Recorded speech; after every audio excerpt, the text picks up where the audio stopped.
Yo, what's up, world? What's up, what's up? What up? Yo, what's up? Yo, yo, yo. You need to take that personal.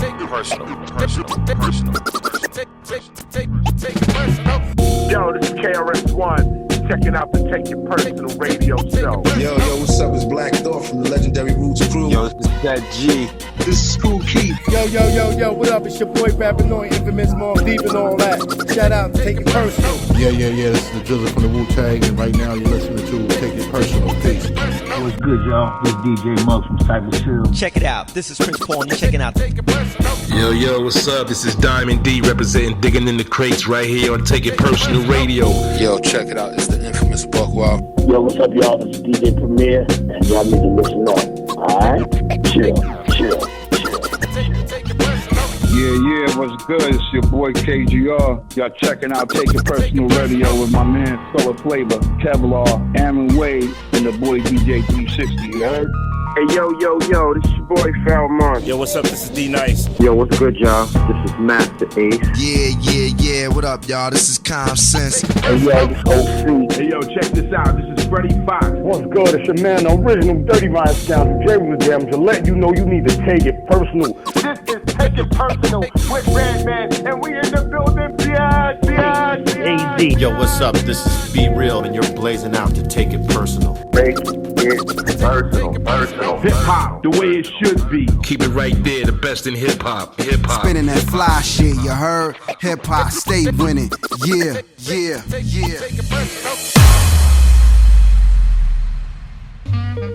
All right, ladies and gentlemen, we have a special guest. We have one half of Smif-N-Wessun. We have my boy General Steele on the phone. What up, Steele? Salute. What's up, brothers? How y'all doing out there? Good, man. Thanks for joining us. We're looking forward to breaking down this 30-year classic to Shinin. Oh, yeah. It is a record that I was telling you earlier that still bumps, that still gives people goosebumps when they hear it, that still shows the consistency, the longevity that you and Tech bring together. And it's an amazing thing that after all these years, 30 to be exact, you guys are still touring, still making music. Yeah. And here we are talking about this record, you know? We still eat together at the same table in the restaurant. It's a great place to be, honestly. Yeah. We've seen a lot of passing away in the industry. And, you know, I was thinking about it the other day. Me and Tech was in Los Angeles for a show. And, you know, we're 50. We're like, okay, we're going to perform like we're in our 20s right now. And like mentally, right? But then we're like, well, we probably should go hit the gym. If I shine, you shine. In this day and time, we maintain the same frame of mind. Elevation. Walk it up, y'all. Start the circulation. 60 degrees. Rotation. Simulation. As the herb is my physical creation. Slip into a hallucination. Situation. Got me thinking about my life seriously. So keep it real continuous. Before I slip into blackness, I prepare for combat. Protect my dome, but that's where my home's at. Crack my windows and hail is the next flow. Fill up my mental and construct my physical. Spreading love to my Brooklyn crew. Hands on loud and down behind it. Carry on the IG. Or hit me on the horn. Take it still, hold it down. When you reach on that. It's good to have like a partner that you can work with through a lot of different things. We can talk about our business. We can talk about life. And then we can transfer that into music and something that people can appreciate on the whole. So, man, it's great, honestly.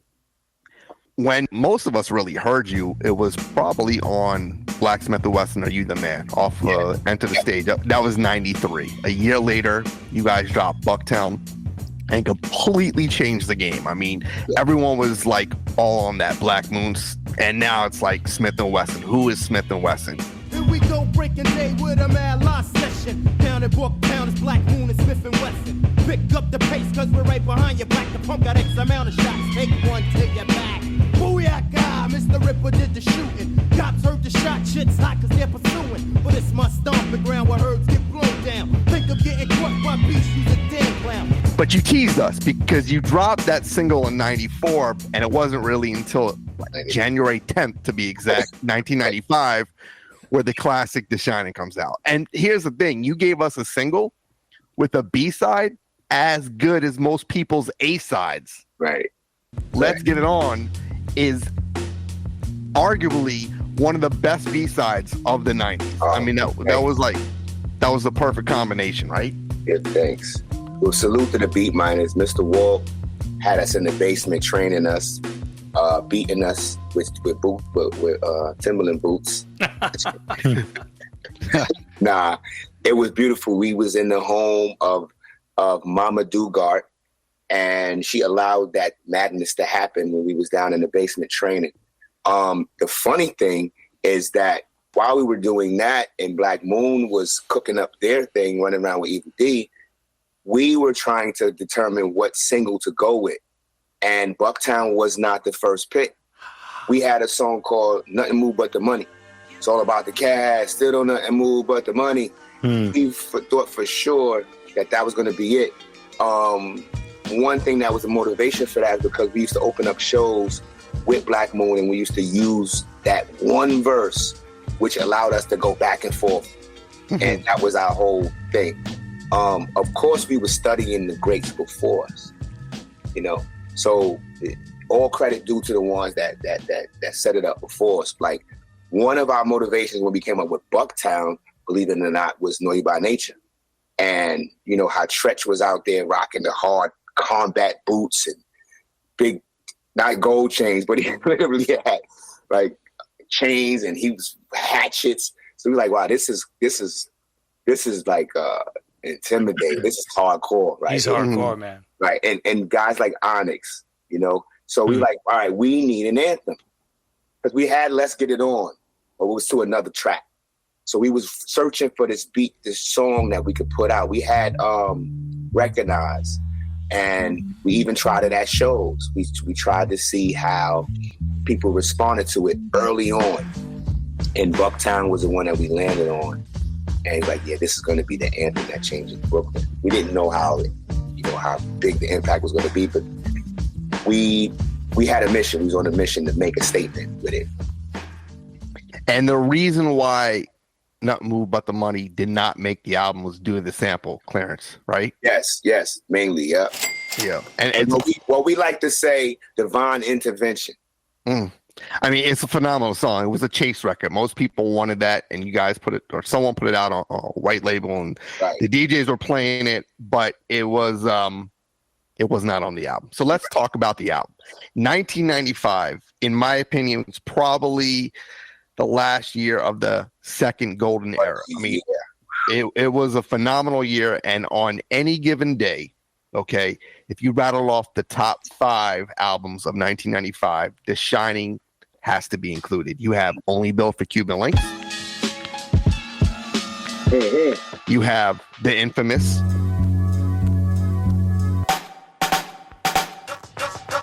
You have Liquid Swords. All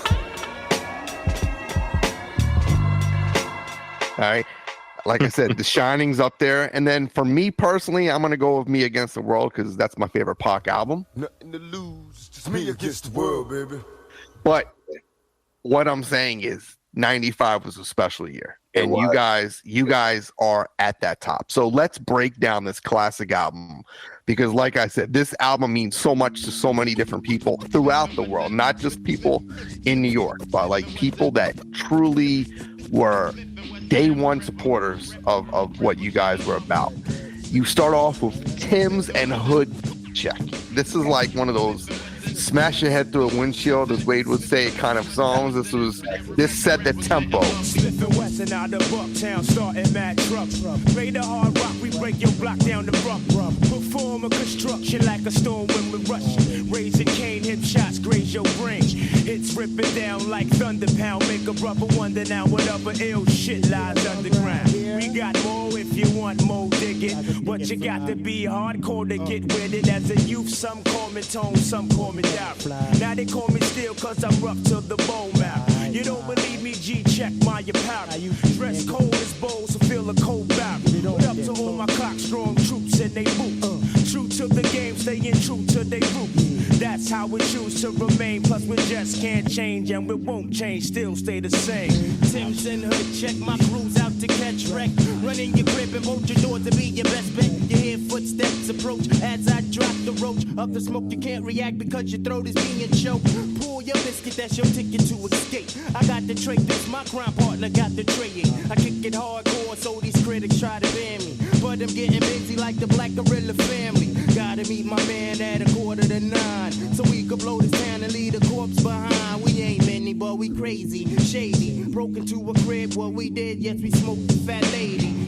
That was exactly what it is. We watched Black Moon do their whole album. After once they dropped the single, Who Got the Props, we was in the dugout with them. Flies on the wall, soaking it up. And when we was on tour, we was seeing how they was performing. Buck is an excellent microphone controller. He goes on a journey when he talks to the people on stage. And Evil D is a great conductor of music. So you get to see that. You get to watch this. We didn't have any other access prior to that. So we sit there taking our notes like, yo, okay, we got to have this. We got to come out like that. We realized that it was something that Black Moon wasn't doing. And primarily it was like Buckshot was the lead artist that you can see. But Trekkie still, it was no lead artist. We had to find a way to make sure we can share that space. You know, and they always shorted us on verses. They always treated us like one person. Like, you know what I mean? So it's like, are you the man? Like, all right, y'all got this much space. Like, come on, man. I want 16 bars, man. But it forced us to create this symbiosis. You know, it's for us what we call the Shinin. Because sometimes like we all feel like we can read each other's mind. So when you hear a song like Tim's and Hood Check, this is us making our introduction. We are coming through. We the ones that brought the Timberlands. We the ones that was rocking the Champion hoodies, the cone head hoodies. You know, we was walking around crazy, and that was the energy. And it was our version of the mosh pit. Also like the sensory of like a Onyx. Dun, dun, dun. Like that was our... And I'm going to say this, not since, dare I say it, not since Run DMC, you guys mastered the back and forth style. I mean, completely. You guys did the handoff better than anyone, and you still do. That's and like props to that, because that's really the whole style. I mean, bass lines and back and forth style, you guys fucking tear that up. I appreciate that, man. I would say we studied those guys. We studied them, man, and they're part of our DNA. So whatever you hear is definitely like, you know, attributed to all of the ones that sealed it before us. And we be on a mission to make everything we do have a little spice of us. Like, what is that? What are we? Like, in the beginning, Tech wasn't even interested in rock. He's just a guy. He's that character. That's what he is. Then he had to cross a pathway. It's like, all right, how do you take this character and put him on this, right? We both being like reclusive dudes. And how do we get to this profession? So we had to say it loud enough, you know what I mean? And we actually had a conversation with EPMD. They had an in-store in Tower Records. Remember Tower Records? Of course. Had an in-store in Tower Records. And we went to the in-store, man. We bought they CD. I forget what CD was coming out at the time, but we went to the front of the line and we literally knelt down like subjects because people were taking pictures. So we knelt down on some low key. We wasn't trying to steal the light. And these guys literally was like, yo, man, you guys got it, man. That back and forth style, like this is coming from EPMD. Oh. So that was like, wow, they like literally passed us the baton and says, okay to do it. And you guys are killing it. So keep going. So that right there was like sealed the deal for us. You know, it's like EPMD. Yeah. You guys were like, the rugged, nice and smooth. Yes. Word. I like that. Real quick, one thing I love about Tim's and Hood Check and just the Shinin' period is that Jason mentioned earlier, right? You gave us a tease with the Bucktown single, Let's Get It On the B-side. So we were all waiting for this album to drop. In 1995, that was a very intro and skit heavy time in hip hop. And y'all were like, fuck it, man. Let's just get right to the bangers. It comes in, dude, you start cutting, right? The scratching. Yeah. I'm like, oh shit, this is gonna be a good one. Yeah. The B-minus, man, they gave us the blueprint, man. And it's great because you got a guy like Evil D, who's the fresh guy on the campus. And then behind him, you have Mr. Walt, who's this guy who's been working at all these different record stores. So their knowledge of music is crazy. And Trekkie Steele, who's just these thirsty wolves. Like, we can't wait, but we loyal enough to sit there until it's our time, you know? And it was an experimental time, so it was a good time to get producers because they were doing shit that they weren't afraid of yet. Yeah. And speaking of time, we go to Wreck Time by Mr. Walt. So they go back and forth. So Mr. Walt handled this one. This is number 2. This is like, setting the tone. This is the guy who's going to get on bass. This is the Derek Jeter joint of the Shinin'. Tell me about Wreck Time. You're too light to fight, plus you're too thin to win. And who you gonna call when I break your glass chin? Miss the Ripper, slicker than your sister. Turn down the light, she got hit by the fixer. Keep a lid on your lips so your wig won't get split. Better have your joint cock, my hands coming off my hip. This little nigga pumped the lead, that ass fled. 3 of your boys wounded, 3 of your men dead. Time to hop the iron, get back to my Flaffy coming deep like hillbilly. Can't hear the sirens, gotta block them out my mind. I gotta get away so I can do more crime. See my brethren down the block, rising up out the spot, puffing meth in the hood where the spot is hot. My Tim's ease tension by stomping necks when I'm vexed. Throw up your dick beaters, kid, it's time to flex. I am what I am, and I do what I do. Puff mad live, catch wreck with my crew. I am what I am, and I do what I do. Puff mad live, catch wreck with my crew. Sent to represent the real heads, the dreads on the scene. Now all the bomber clock talk must dead. I walk the fence and stress and tension. Hit the bitch, then hit the spliff with my friends and catch mad wreck with my man Tech. I am what I am. That's why my fans show respect when I slam sets. I don't front for you, your crew even a stunt. Roll up the blunts, cause real niggas do what they want. Big up to all original criminals, the ill political and all boot camp generals. I'll be getting charged with my squad in the project step, and you regret when my mob flex. Blam to the man that share when I hit it with trips so 4, 5, 6 when I'm gambling. Wreck Time is like, I mean, we was fresh out of, still coming out of high school, a little bit of college, but we still had that gritty energy about us and running through the city of Manhattan with Decepticons. So it's a little bit of like, it's a wilding song.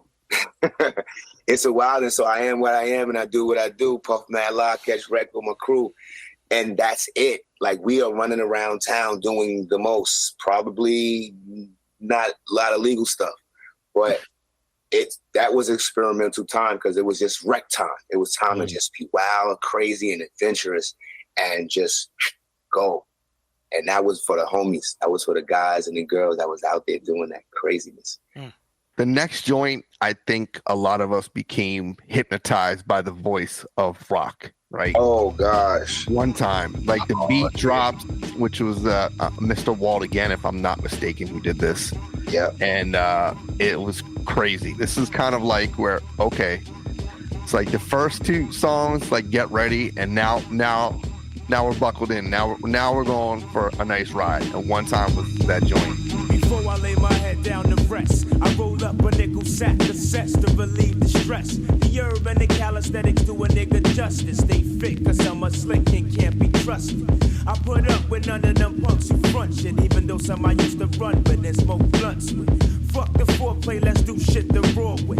Killer, he say, she say, check what we say. I'm dwelling in the cellar with my niggas helter skelter. Loading up the clips with lyrics, punks run for shelter. Smif-N-Wesson's on the loose with a noose for your neck. You let info slip out, so it's dead you get. There's the black moon, we creeping up in your room. Death fills the air along with the center boom. Open your eyes, motherfuckers, and greet your fear. Off with the head of a snitch, and he's out of here.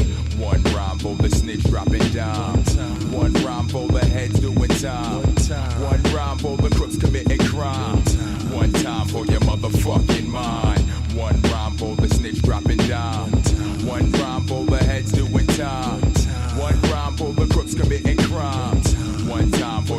fucking mind. Rock This Monster is the first rapper that I met out of the whole entire 8 members of the boot camp clique. Oh, wow. Yeah. We lived in the same project, and he sounded like that when I met him. As a teenager, he had that voice. Like, you know, so it's like he was already destined to be a star as far as something with his voice. I knew that. You knew when he walked in the room. Yeah, man. He's a giant, you know, and he's so good at what he does. I want this guy on the album. The beat just spoke to that. I knew from like when I signed the deal, I went and told Rock. He didn't even have he didn't have a partner yet. Him and Sean Price hadn't even met up yet.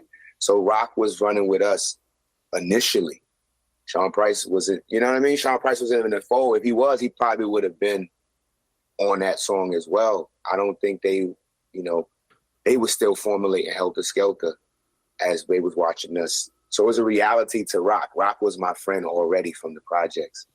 I had knew Sean prior, but he wasn't rapping when I met him. He was just a guy from Brownsville. We was just in like camp together, just kids in camp. When I met Rock, he was already like that. So for him to set it up was for me to be like, yeah, these guys are next. And let's get it on. We coming through. Another, everything is gritty, man. When you wrote that song, did you have him in mind to do the hook, or was it, producers going, hey, we need a hook. What do you think about this? How did that go down? So a lot of the stuff that you hear Walt did, we cultivated that in the basement before we even start letting people hear the stuff. It's not like now where you leave with a copy. I didn't have the cassette. I was just excited going back to Set Flow Projects going, yo, Rock, we just did another song, son. It's crazy. Like, I couldn't play it for him, So it's like my excitement or obviously is going to translate to these guys because they're seeing it. They've seen the video. They're like, all right, these guys are really doing something. And to prove the point, it's like, well, we have studio, come through, put it. And we've always been like that. We've always been inclusive in that regards of like, we have people that's already talented. We want to try to put them on, but in a healthy way, not nepotism, So Rock's always had that voice. How far back do you recall him having that distinct voice? When we first met, he was like that. We both from Set Flow Projects, and I stayed in the projects, but I was more adventurous. Once I started going to high school, I started staying in other places, and I started meeting other people. So Rock, what I would do when I came back home, when I was able to afford my first turntable, I had a guy in the projects, he was DJing for us. This guy was insane because he was DJing with 1200 and he didn't have a mixer. He had the regular amp and he was just switching from FM to cassette. It was like mind-blowing stuff. And me and Rock were the guys who were in the house making the tapes. We were rapping. We were reading the raps that we wrote. Before Tech was rapping, this was me and Rock in my auntie's house or in the neighbor's house primarily. And then all the other guys started to formulate. Buck wasn't even coming around. Buck was over there in Crown Heights. Tech was in the Star. When I brought Tech around, he was a superstar because they never seen nobody like that in Brownsville. Tech was like, you're like, wow, this guy's from the Star. He riding on a motorcycle with no helmet, with an afro. He just looks wow, right? Well, I'm cool. They don't know me for the wild stuff really in my neighborhood. I'm just a cool guy. So they don't know what I be doing when I leave the block. When I bring Tech around, they're like, oh my gosh, That's funny. But primarily it was me and Rock building it up. Before it was Boot Camp Click, we had a group called, I started this movement called Major Organized Sound Troopers, MOST, right? So that was our thing. That was my thing. I was like, my name is Steel. I'm the man of steel, MOST, acronym, Major Organized Sound Trooper. So I was thinking about always like putting people in a place where we can have this brotherhood, this camaraderie, where we can help each other. Well, it doesn't matter who busts off first. We have enough talent. We have healthy competition. And so, yeah, rock was always in the fold, man. Always, you know. On the chalkboard of titles of songs, you have to say you used a lot of W's in the first few songs. So you got Rec Time, One Time, and Recognize. So was that kind of like a little ode to, I guess, Rec Records, which was the other label? You got it. You plucked it right out. It's bad. We leave little breadcrumbs and stuff. But that was a lot of Tech. Tech at the time, he had a different kind of slang. Like you see words spelled wrong, that's all Tech. Like hallucination, soundboy very ill and all that. Like that's all Tech. Like we're gonna change it to how it sounds. Like if we was pronouncing it. But yeah, definitely. So Recognize, we'll get into the remix, which a lot of people know that song by the remix, but this was a Baby Paul joint.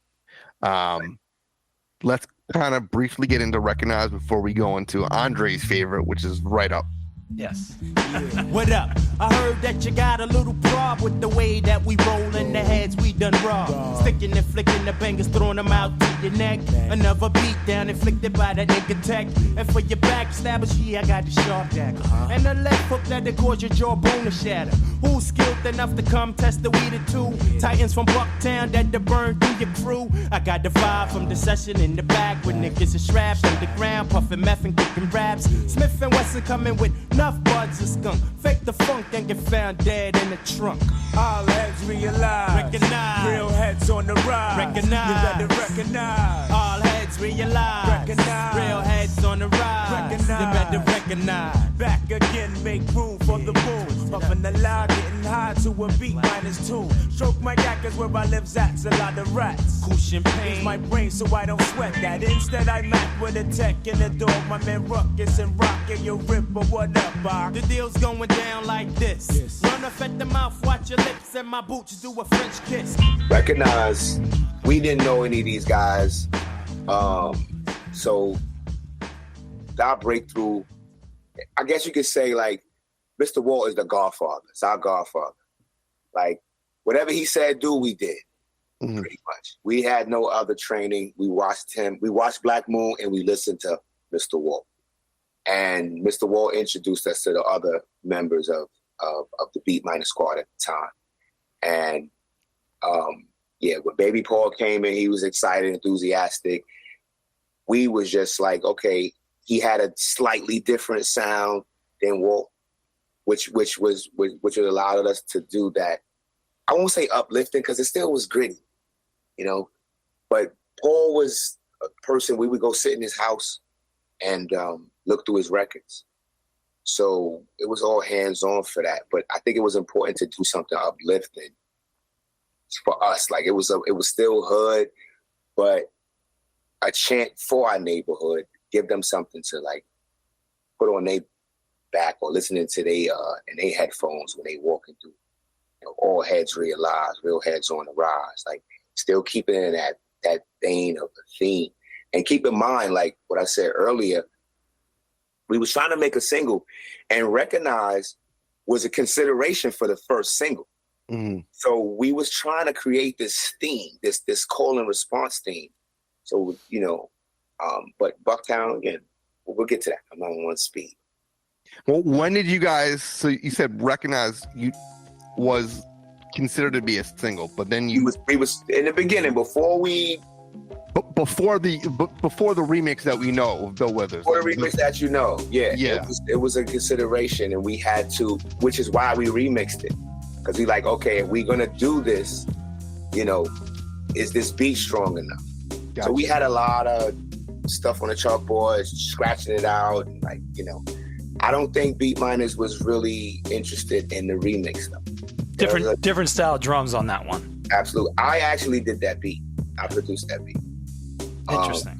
In the Dollar Cab Lab in Special Ed Studio. That was a huge hit. No, it was I guess you could say it's inspired by Drew High. He had the idea to do it. I went, looped it up, and put the drums and all that stuff. Not to take anything away from Beat Miners, to me theirs is definitely better, but I'm glad I was able to do it. I wanted to always do something for my neighborhood, I was just a slave to the neighborhood. I didn't know too much else.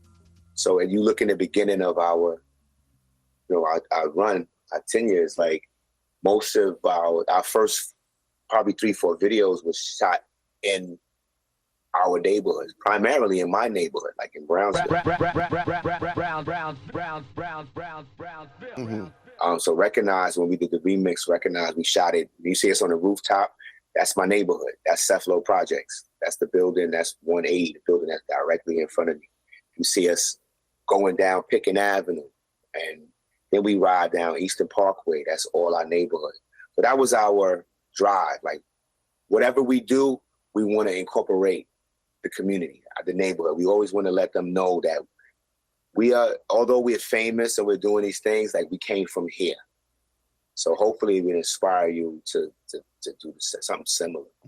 Well, as you're saying this, it made me think, and not to deviate, but you guys, all of you guys had a certain sound, right? But the hits that you had were remixes of, like, whether it's Barry White, whether it's Donald Byrd. It's classic. You see what I'm saying? So, like, these classic, iconic songs that you sampled for your remixes kind of propelled you guys and exposed you to a different demographic. I mean, yeah. So while you still had that core boot camp thing going on where you guys all have that distinct sound, when you think of, like, I Got You Open or Buck 'Em Down or Recognize Remix, you can attribute those songs, what the greatness to them, because people can identify with the samples that you used, which were very unlike a very boot camp-ish vibe. Yeah. You know what I'm saying? Which is normally very beat driven, but this was the first time melodies were coming in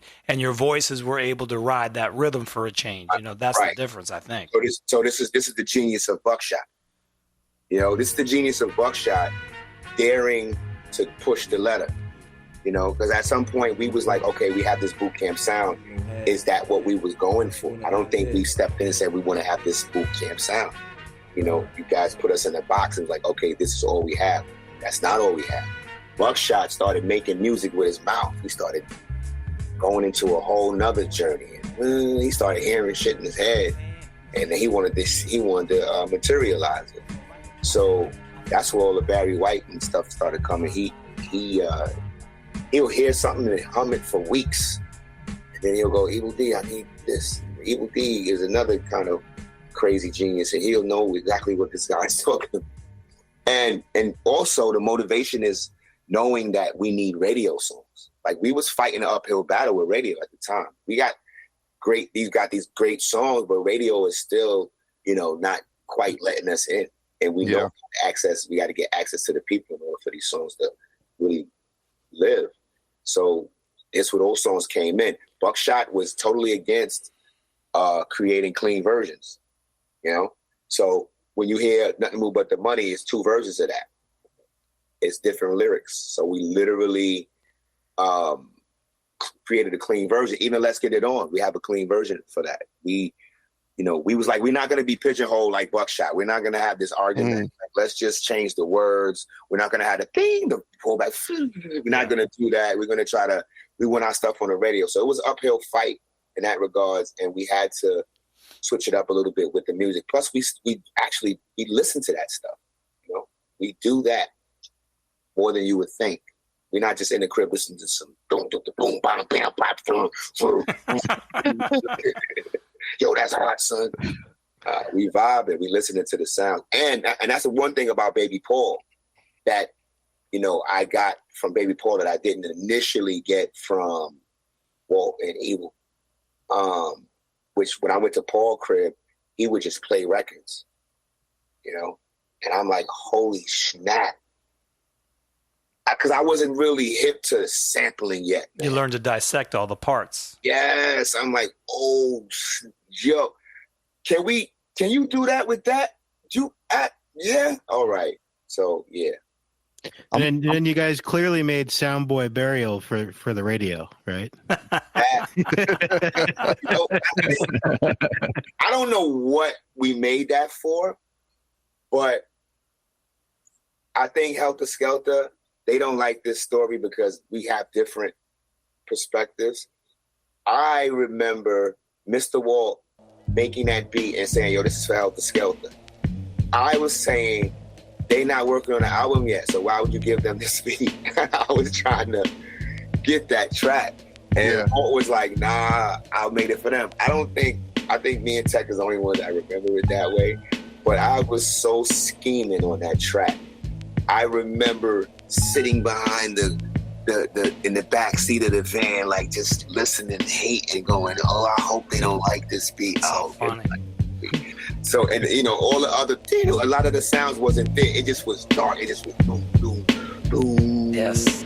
We are going to jump back sound. You cannot cross the border, cause we are clan body. You will come, we kill you already, and you and your followers, there is no form of threat to we, cause when it comes to lyrics, we have it. So come. Boom, bye-bye in the body boy head. The shot is flying out the body guy like that. 2 shots dead to him chin. Enemy your friend, fake the funk, I put the junk to an end. Now who the rude boy want come test dog? I find his family, the ID, him in the mall. I bet you never thought I was led. Surprise, I'm a 4-5 blood head, just like you try to test the champion sound. You're getting bucked down. Recognize the boot camp, click out of Bucktown. Gun thirsty little bastard, always blasted from the sacks of chocolate of Mother Gaston. You say you're number one wicked selector. I say you Panani and I wet ya. Keep the bull for a pull, this your trigger. Cause you don't wanna test me when I'm tipsy off the liquor like the punk they call McGirt. Got his feelings hurt. Showed his true colors, had to yank up his skirt. Now he's in misery, trying to cop a plea. Led to him head from gun clapper number 3. See, lick off a shot, you know dick rider. Lick a shot, put on and up on fire. Now everybody wanna be Don Gaga, and all around New York niggas be talking, but we be stalking. I mean, thank God they didn't take that one. I mean, to me, this song felt like a track that was dedicated to the apocalypse, man. I look back and I'm like, think how fortunate you guys are that you can talk about how this song like dropped in your laps and whether you took it or schemed it. I mean, this song was very, very like heavy for me. Like I could play the instrumental for days. I could play your version for days. I mean, this song was very, very strong in my repertoire and it meant a lot to me. The Wind by itself with the bass line. With the wind, it was like the last days of time. Now, most people probably thought you guys did the little reggae voice, but that's of course Super Beagle, that's the sound boy. Right. That to me set off the whole sound for kind of your reggae influence. Well, it is a weeping and a mourning and a gnashing of teeth in the dance hall, and who all teeth will run pon them gum, cause when time it come to my sound, which is the champion sound. You even kind of went into your own lyrics that way, where it almost sounds like you guys were like, you know, these dusters from back in Jamaica, you know? Yeah. It was really fucking good and real creative. So not until like the whole sample, you know, Rare Groove records were popping up that people realized that it was a sample, but you guys used it so well. It just we lucked out. go into that just a little bit. Yeah, we lucked out. That's again, you know, Beat Miners, man, they dig deep. They dig deep. For a while, we got away with telling people that was Mr. Brown. That's what Tech was saying. That's Mr. Brown. That's the homie. Honestly, I didn't know who it was. So I was like, all right, hey, you know, plausible deniability. That's the homie, Mr. Brown, what he said. I'm not sure. When we got the track, that wasn't in there. So I don't know if we just, like you said, apocalyptic. It's interesting that you use that word because it makes sense. It gives context to why Mr. Walt would think it would fit a Helter Skelter. You know, because they have a different thing. I think that's where I was going with it. But my little brother, Top Dog, as you know him as Top Dog or OGC, he was the guy who was playing like 98%, 99% reggae in the house, right? So I wasn't really into reggae that much. You know, I know a little bit of it, but he was playing it like he was into it heavy. So that's it. So that was a motivation for me to go, I want to get him involved. And to keep it real, he's the reggae guy. So we're gonna start with boom. I said, yo, you gotta. He didn't know how to write no rap. So me and Tech was definitely over the right shoulder and the left shoulder, going, well, say this and try this, and he'll fit in the word, and we'll go. Started with something because he know all the reggae songs. So he's like, yo, pick something that's cool. And he knew the vernacular. He knew the vernacular. It was like we just had to walk him through it, give him some lines, set him up, and he nailed it. And then we just followed suit, and everything from there was a build up. It wasn't my idea to put string on there. I think that came was because guys was thinking, all right, let's try to get OGC fitted into the track or something. At that point, I was good with the first verse. Like when it go boom, bye, I'm like, oh, just play that like 15 times. Cool. This is like the first appearance of like the OGC technically, right? On this song. Yes. Did and look at Andre smiling from ear to ear when he thinks of this song. This is up there with his Patra poster he used to have back in the day. I love that. He would learn patois for 2 years after this song came out. He was so enamored with the song. Hey, yo! My wife, she wanna know you're doing this weekend. She could get up some food and think that me I figure bring the picnic or a good time. Boop, boop, boop. I was eating all the Caribbean food. Forget it. Did your brother have anything to do with the remix of the song? Because the remix definitely keeps tradition of that reggae influence. Yeah. But also you could dance to it because it kind of sampled Hold On. So, had that En Vogue vibe. That was a jack. Honestly. Yeah. That was a jack. But it definitely had more of a dance hall-ish. Yeah, of course. Because what we did, that's when you conscious of it now. You know what I mean? And having conversations with Drew Ha, again, fighting that uphill battle, even though Soundboy was a good song, radio was not really trying to vibe it. Sometimes we just felt like we was blacklisted, but a lot of artists felt like that. Mm-hmm. I think we made attempts to create those songs, hopefully to get more traction on the radio. We lucked up. At the time, we did a freestyle. I think it was with Doo-Wop, and it was over the Hold On beat. And we was rhyming about weed. I got a slab of corned beef in the yard man sack. Dark Fonto with a double A black for my bread dread ready. Heads ain't ready. Doo-Wop chop turntables up like machetes. Getting bent in the queue is a daily thing to do. Well, peep me in the Timbs on 2/5 coming through in the zone on my own on point with the chrome. So all my heads on lock, I see you when you get home. Yo, this is like we freestyling. It would be better if we made a song to this. So I went to Drew Ha and he was like, yeah, let's loop it up and let's do it.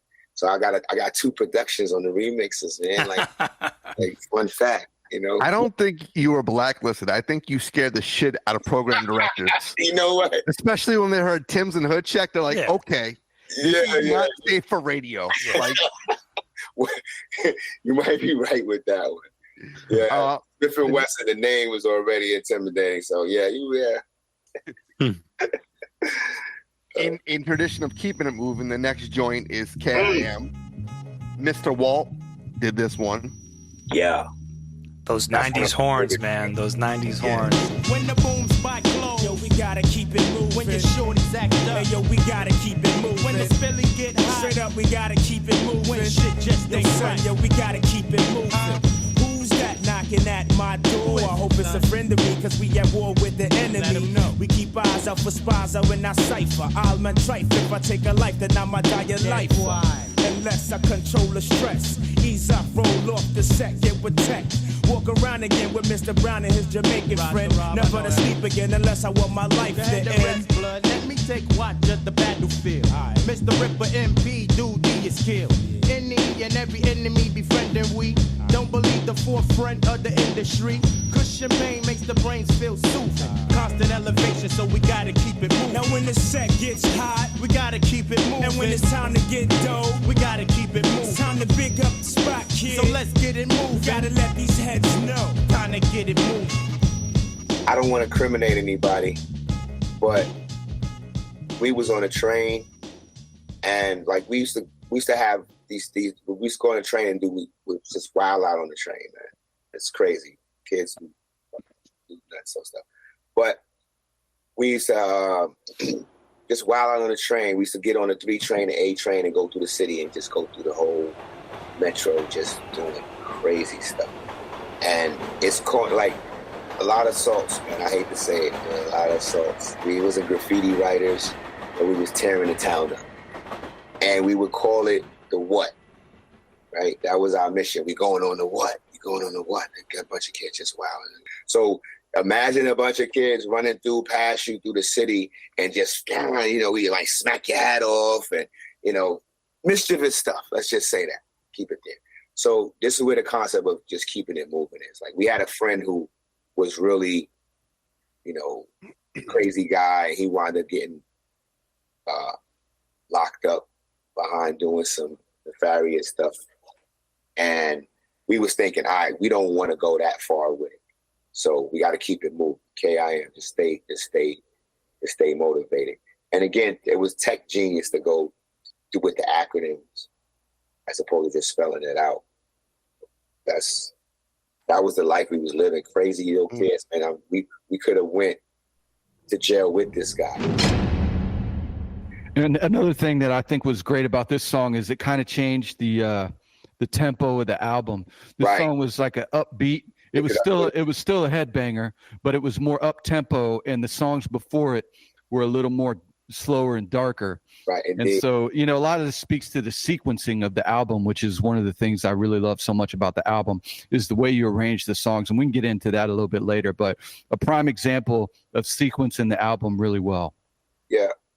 Yeah. We like beat miners, man, these guys, they mingle with the best, these guys mingle with the best. Like we're in the A room. DJ Premier's in the B room. DJ Premier's in the B room only because he likes how the B room sounds. So he wants the B room. And Mr. Walton and them, they want the A room. The A room is what I call the enterprise. It's the huge 64, 68 tracks. And I know nothing. You see a Neve board, it's very intimidating because you're like, what the fuck am I pressing? You got the 2-inch tapes. I'm like, this is fascinating. Okay, how do you do that? Imagine dubbing and overdubbing. So we had to learn how to do these things. We were schooled and we didn't have too much wiggle room. Yeah. So I'm grateful for that because it taught us how to appreciate laying your verses. We learned on a job, and when we would go home, we was broke. For a big part of that recording of that album, I was homeless, no place to live. Crazy. Family members, I could do the couch surfing, but I didn't know what couch surfing was. And my side of the world, family they're not really welcoming at times. So we was really living that on the verge of street life type vibe, outside all night long, breaking day, literally staying outside with Buckshot, smoking marijuana all day long. So that was our mentality. When the boom spot go, we got to keep it moving. We was really living like that. And we was not looking for violence. We wasn't outside. We went through the mischievous part as kids do because that's what's out there. And we're trying to find some excitement. We experiment. But we're trying to see where we can take this other creative aspect. And we noticed that we got something. So we're trying to motivate each other like that. Keep it moving, son. Keep it moving. When I first heard Method Man, yo, I got a KIM, I was like, yo, we made it. And using that lingo? Yes. Woo. We talked earlier about Bucktown, so I don't want to go back into it. But tell me a few notable artists that you were taken aback by when they said, that joint, I heard it. Like people that you looked up to or people just out of the blues hit you with the... Okay. We might have a whole bunch of Bucktowners waiting to get off the train and surround us. Jay-Z. Cough up a long where I'm some... Yo. Biggie. Nice. What more can I say? Who else do I really need? No, I mean, you just mentioned some of the greatest. So one of the first rappers I heard say our name in a rap was Redman, and that's like one of my top guys. You know, Redman. So when you talk about putting the album together and sequencing, Redman is another one. His sequence game is phenomenal. His skits game is phenomenal. We wanted skits. The record label told us you get paid for 10 songs. We were like, wow, okay. So we can't hold the 10. We just gonna let it all go out. Whatever it is. So we have, I don't want to rush. Just keep it in context. We have got to like, 1-2 skits or something like that. Yeah. But before we get off Bucktown, I will say this. The sample was perfect. Yeah. Using that sample, the very few songs have perfect samples. That one did. And I don't know, man. It took me a long time to mimic that hook. The way you kind of roll the words and shit. The original it was like fucking, for a white dude, you know, the phonetics just don't go in that direction. So it took me a while, but I fucking mastered it. Home with the original gun clapper. Home with the original gun clapper. Home with the original gun clapper. Home with the original gun clapper. Another murderer, just another prankster. Rude boy dead, cause I'm taught him was a gangster. Tried to live the life of a hood from the streets. Test the wrong dread, now I'm in eternal sleep.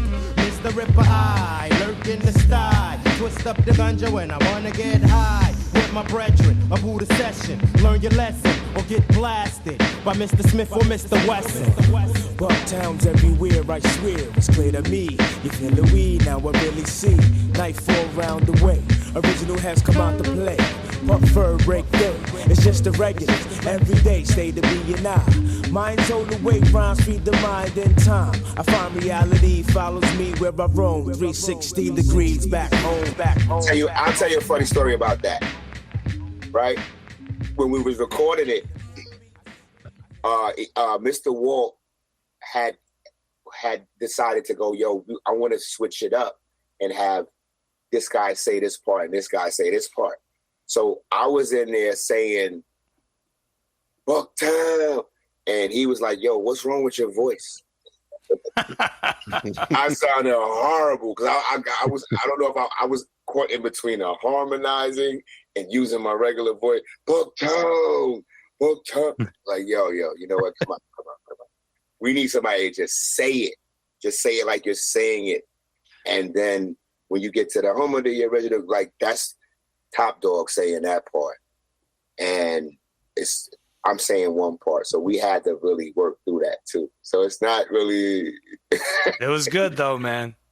Yeah. So there's like 3 songs where you can play the first second, maybe even half a second of that track, and Bucktown's one of them.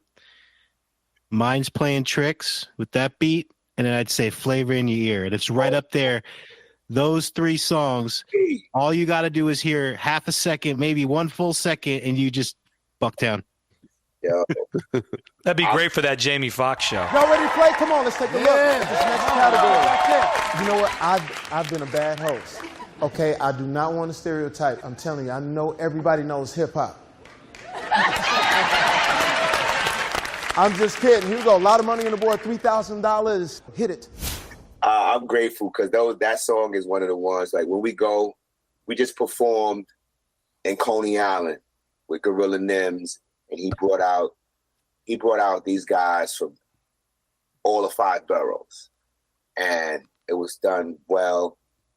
It's chaotic hip hop at its finest, but to be on the stage representing Brooklyn and going Bucktown in the middle of Coney Island is crazy. Like you said, 30 years later, it feels fresh.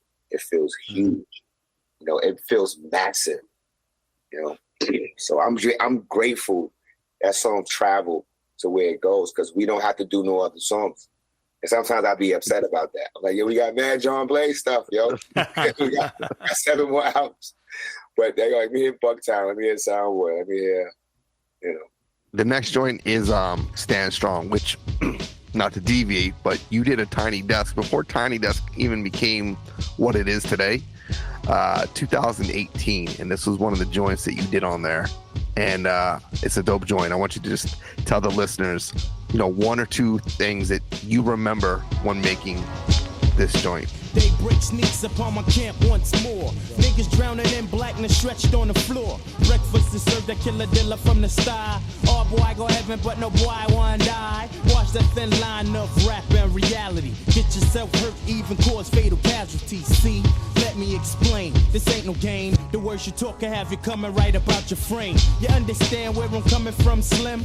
Bucktown's the state of mind that I'm trapped in. If you wanna see me, have some sense. Keep your actions real, everything could be a read. Wicked-minded youth, then my lick off a shot. Cause the roots Philly round my way to get hot. Had to relocate, update with my inner. Build and destroy when I step in the center. I decipher in the night. Who roll tight?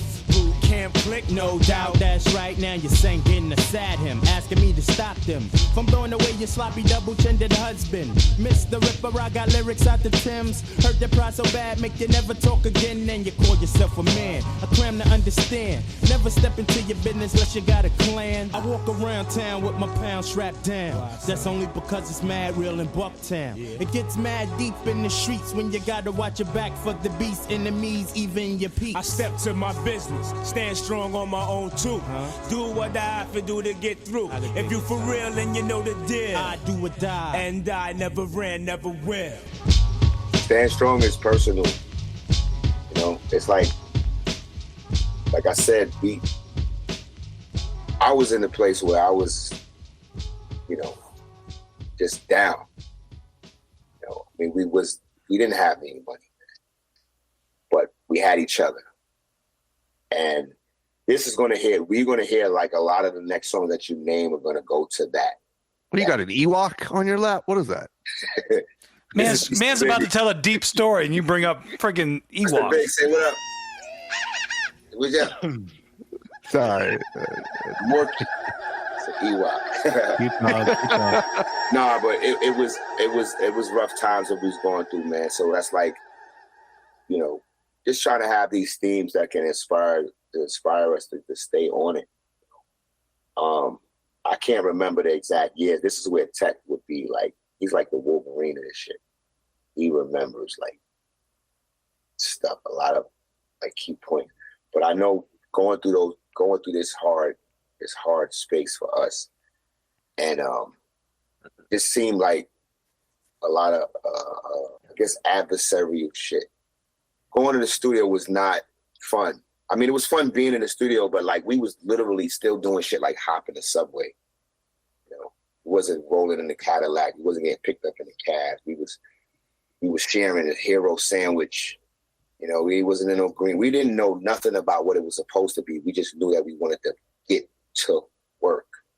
And these are independent studios. It's not like it was plush. A lot of shit went down in these places. A lot in that year. So yeah, and what was great, but it was being in D&D, because at that time we was out of the basement. Mm-hmm. And we started seeing all these New Yorkers. We seeing the East New York cats. We seeing the Uptown guys. We seeing some of the Queens guys coming through. And it's trippy. Yeah. It is trippy, man. It's trippy. And one thing that's beautiful about it is about hip hop. It's like being in the game room. Back in the days we used to have the game rooms. It was dangerous, man. You go in there, it's dangerous in the game room. Yeah. And this was like, you go in the studio and you got all these different faces and different guys, and it's dangerous. But everybody is there to make music. Not everybody. Not everybody. But in the middle of this mezzanine, you have like this pool table. And it's where the guys congregate. So you be smoking weed with J. Rule the Damager. You know what I'm saying? You might be smoking with some guys from Queens, with some guys from East New York. It's like we are subtly building a community. So when you talk about 1995, we're kicking it with these guys in real time. Like we're friends with Raekwon. We did a D&D tribute years ago, and we had Dave on the show. And so we definitely got some questions for you, because 1-2 Passes remains one of the greatest collabos. but let's knock this out because I definitely want to talk about D&D. Can I just circle back to your Tiny Desk, Jay, real quick? Because yeah, sure. You did that. You did this track on Tiny Desk, like Jay said, but you could see the emotion because you were working with a live band. Like the vibe you had, I mean, it was pretty fucking cool to watch. And I know that it seemed like you got very emotional to have a band's much different than working with like drum machines. That's very syncopated, and a band can kind of like follow your tempo and your slow ups and the changes. But the emotion you showed was, again, vulnerable, which I did not expect. So I want to say, props to that. But you kind of shouted out Anthony Bourdain. Theoretically, this goes out to our soldiers, our street soldiers, and everybody else. So, rest in peace, Anthony Bourdain. Rest in peace, Ty Banger. Let's stay alive, people. Let's do it. Where my soldiers at? Staying strong. Let's do it. Let's march, fellas. Let's march it out.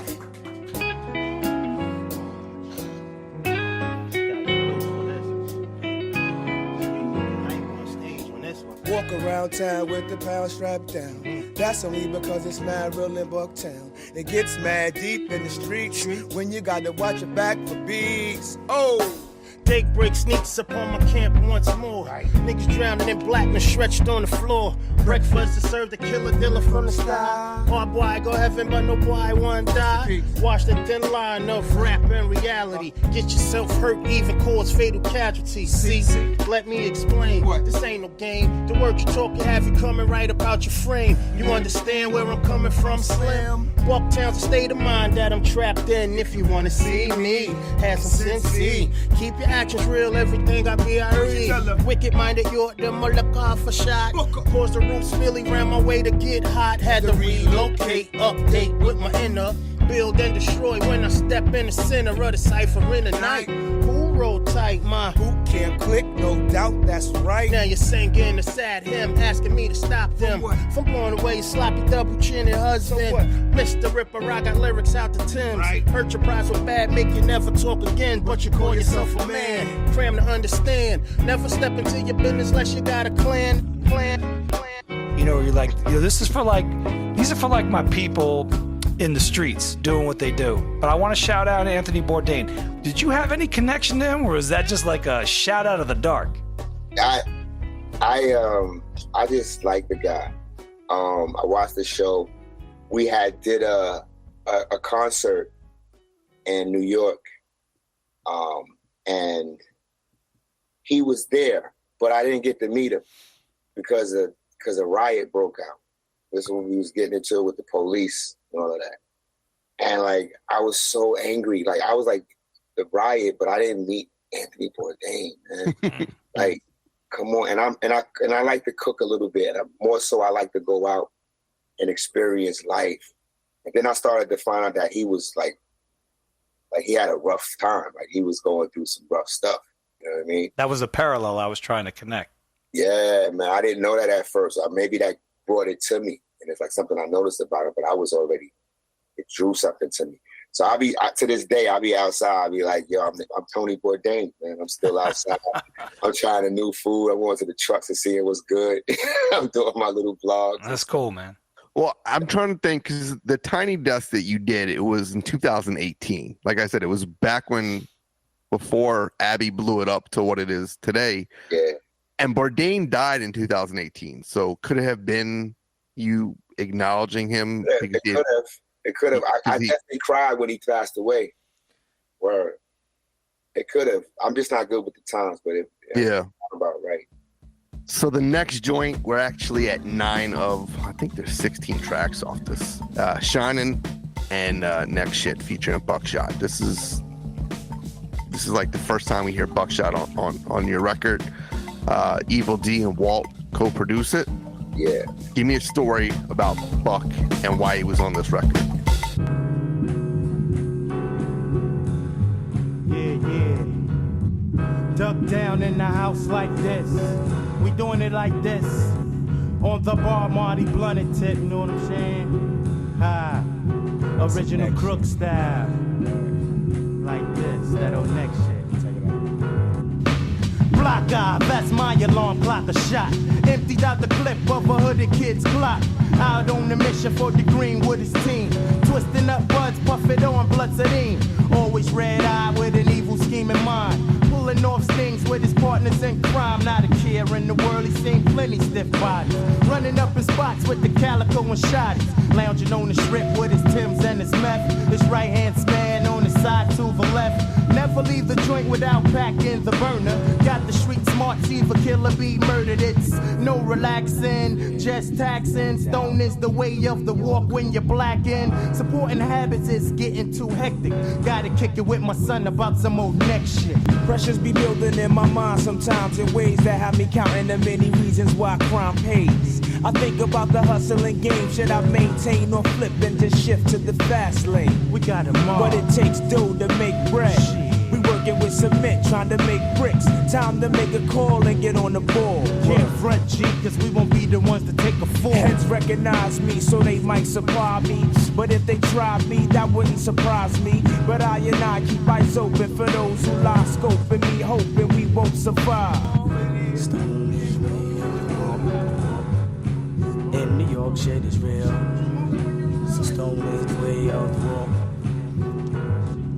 Buck set it off for us, man, and it was beautiful. What's up, buddy boy? It was beautiful for him because he wasn't like trying to hog the spotlight or dictate what we should do. Sat there and allowed us to breathe. And, you know, you hear him doing a chorus. He's not even really rapping. He's like, yo, I want my brother's Trekkie still to shine. And he saw us sit with him through those days of into the stage, freezing in Calliope, sharing a bagel and a cup of hot chocolate. And I guess we just felt that spiritual connection, you know? So for us, we could have, some weird way, we could afford like 2 bags of weed during his session. You get the, you know, we're dealing with this element of the flowers and the essence or the herbs or the elevation, as we say. And then you got this guy, Buckshot, who's just floating, you know. So now we're taking the lingo to another place. He's watching us, and in his, I guess, satisfaction is making him high. Wow. Because that song was laid back, unlike the other tracks on the album. Yeah. And like you hear that hard SB1200 filter and that jazz sample comes in, you're like, damn, I didn't expect that. Where's the rugged? Where's the other shit? Right. So it was a cool change up midway through. So that's when you start getting that Smif-N-Wessun flavor, because it's dusty and it's a little elusive and mysterious. And then you start seeing Buck start to transfer into that even more later on. The next joint is what I like to call the quintessential boot camp posse cut, right? Every album has like one you can always expect. This was it. So, and this featured, so let's break it down, because this does feature Sean Price, right? Gotta light up for that one, John. Oh. Go ahead, I'm listening. No. So this is the first time we hear cohesive Fab Five, Smif-N-Wessun, and it was like I said, that quintessential duck down posse cut. I flow fluidly, who I be that beating of your beeswax. He's back for I squeeze gats. We don't need that, do we? Rap style groovy. A dog like Tim, that's why you're scared to step to me. Do we have to result in fisticuffs? See, I get swift with myself, that's when the ruck erupts. So think not of what I am or what I do. Just recognize when I'm on the mic, I rule. How many corny MC gon' try? 50 MC, 40 of them done die. Run with helter skelter through the realms of the dark. If a nigga riff, then I'ma let the 4-4 bark. Everybody knows when my naughty head grows. I turn into a lethal weapon and start stepping on toes. I waste no time when I hold mine, grab my Glock and then I clear the block like I was Code 9. Why you wanna fuck with my boo can? Who can survive in the creek? You can fuck with my Bucktown boo. Big in the night, who rolls? Why you wanna fuck with my boo can? Who can survive in the creek? You can coming through, representing who can click tonight. Rose. Whack MCs have best to beware that I fears no fears, and that's word to my dry tear. I break your whole fucking crew in half. Feel the wrath as the gun clappers clap that ass one time for your mind. Hit that ass colorblind sign. Don't a dotted line is how I live my lifetime. Reality hit me at some degrees. Now my eyes bleed. Why? Because I just bringing forth helter skelter. Be the big rock god to help ya. I beats more ass than Mom Duke's leather belt. I gets open like doors when I be drooping. Trademark be bootin', baggy pants drooping, hooping and hollering. Nigga, shut your mug, cause I might have you swallowing a whole bunch of slugs, cause I'm bugged in my dome piece. Roaming the streets with my chrome on my plastic. My camp's massive, I get that ass flipped. Enough men to die, enough men to come try to test the warrior I mean, I know why. A new breed of conquerors is on the rise. Step to my boot camp and catch black eyes from the helter skelter, the gun to clappers. Smif-N-Wessun coming through, stomping out all you whack rappers with the crazy dread. The mad ball heads fed of corny shit to set. So now you bleed like your man bled. We getting twisted as our Timbs cover pavement. Flowing state to state, picking up the next payment. Your thoughts smell. Violator to the left, 4 slugs hit them chests, no more, no less. So think about it, abort your mission, it's impossible. Or be a vegetable, ain't you been up in the hospital, you silly wabbit. Tricks it for kids, don't you know that? Fuck with my boot camp and get your wig pushed back. OMG. That's what I got to say about that one.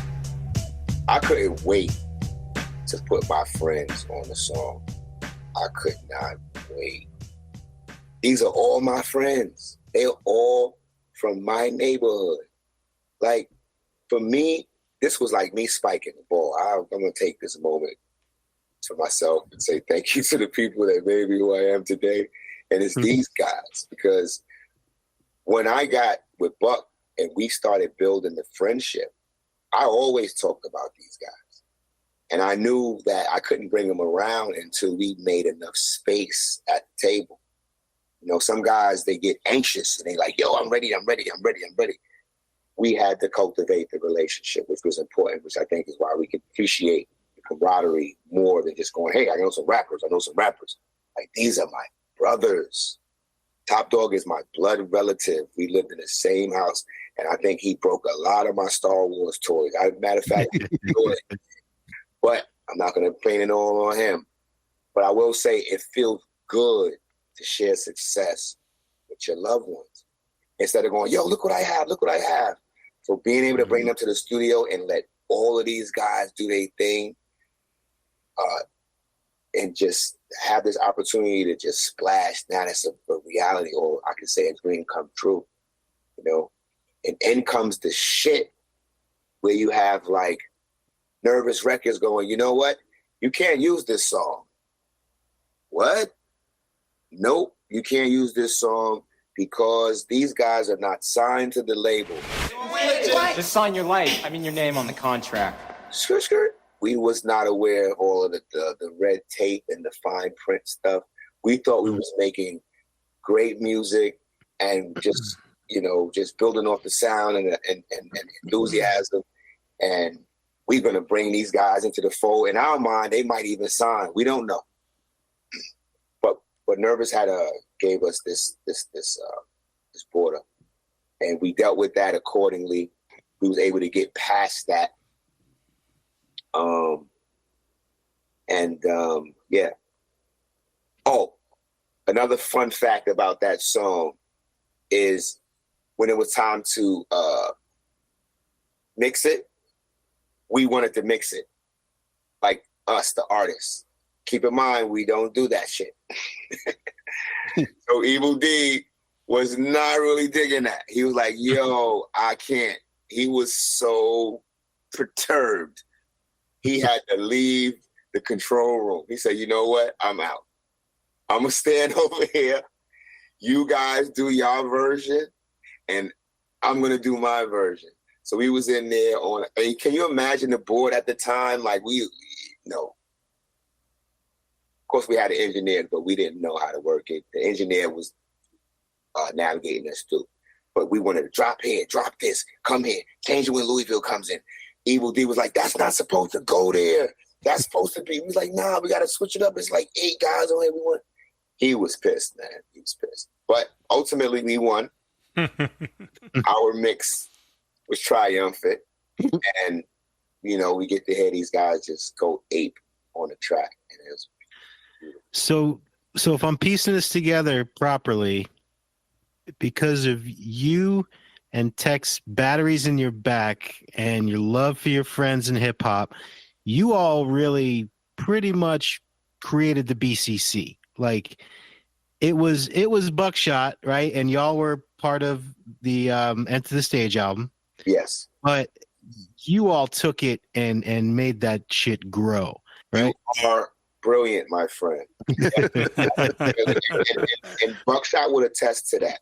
He will attest to that. We never find a need to go first because we all did it as a collective family. But that's the conception. It's kind of your brainchild, right? Like you. It kind of is.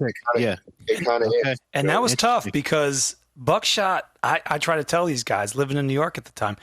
Buckshot was followed like a king, a god, man. Like he just had, everyone was on Buckshot shit.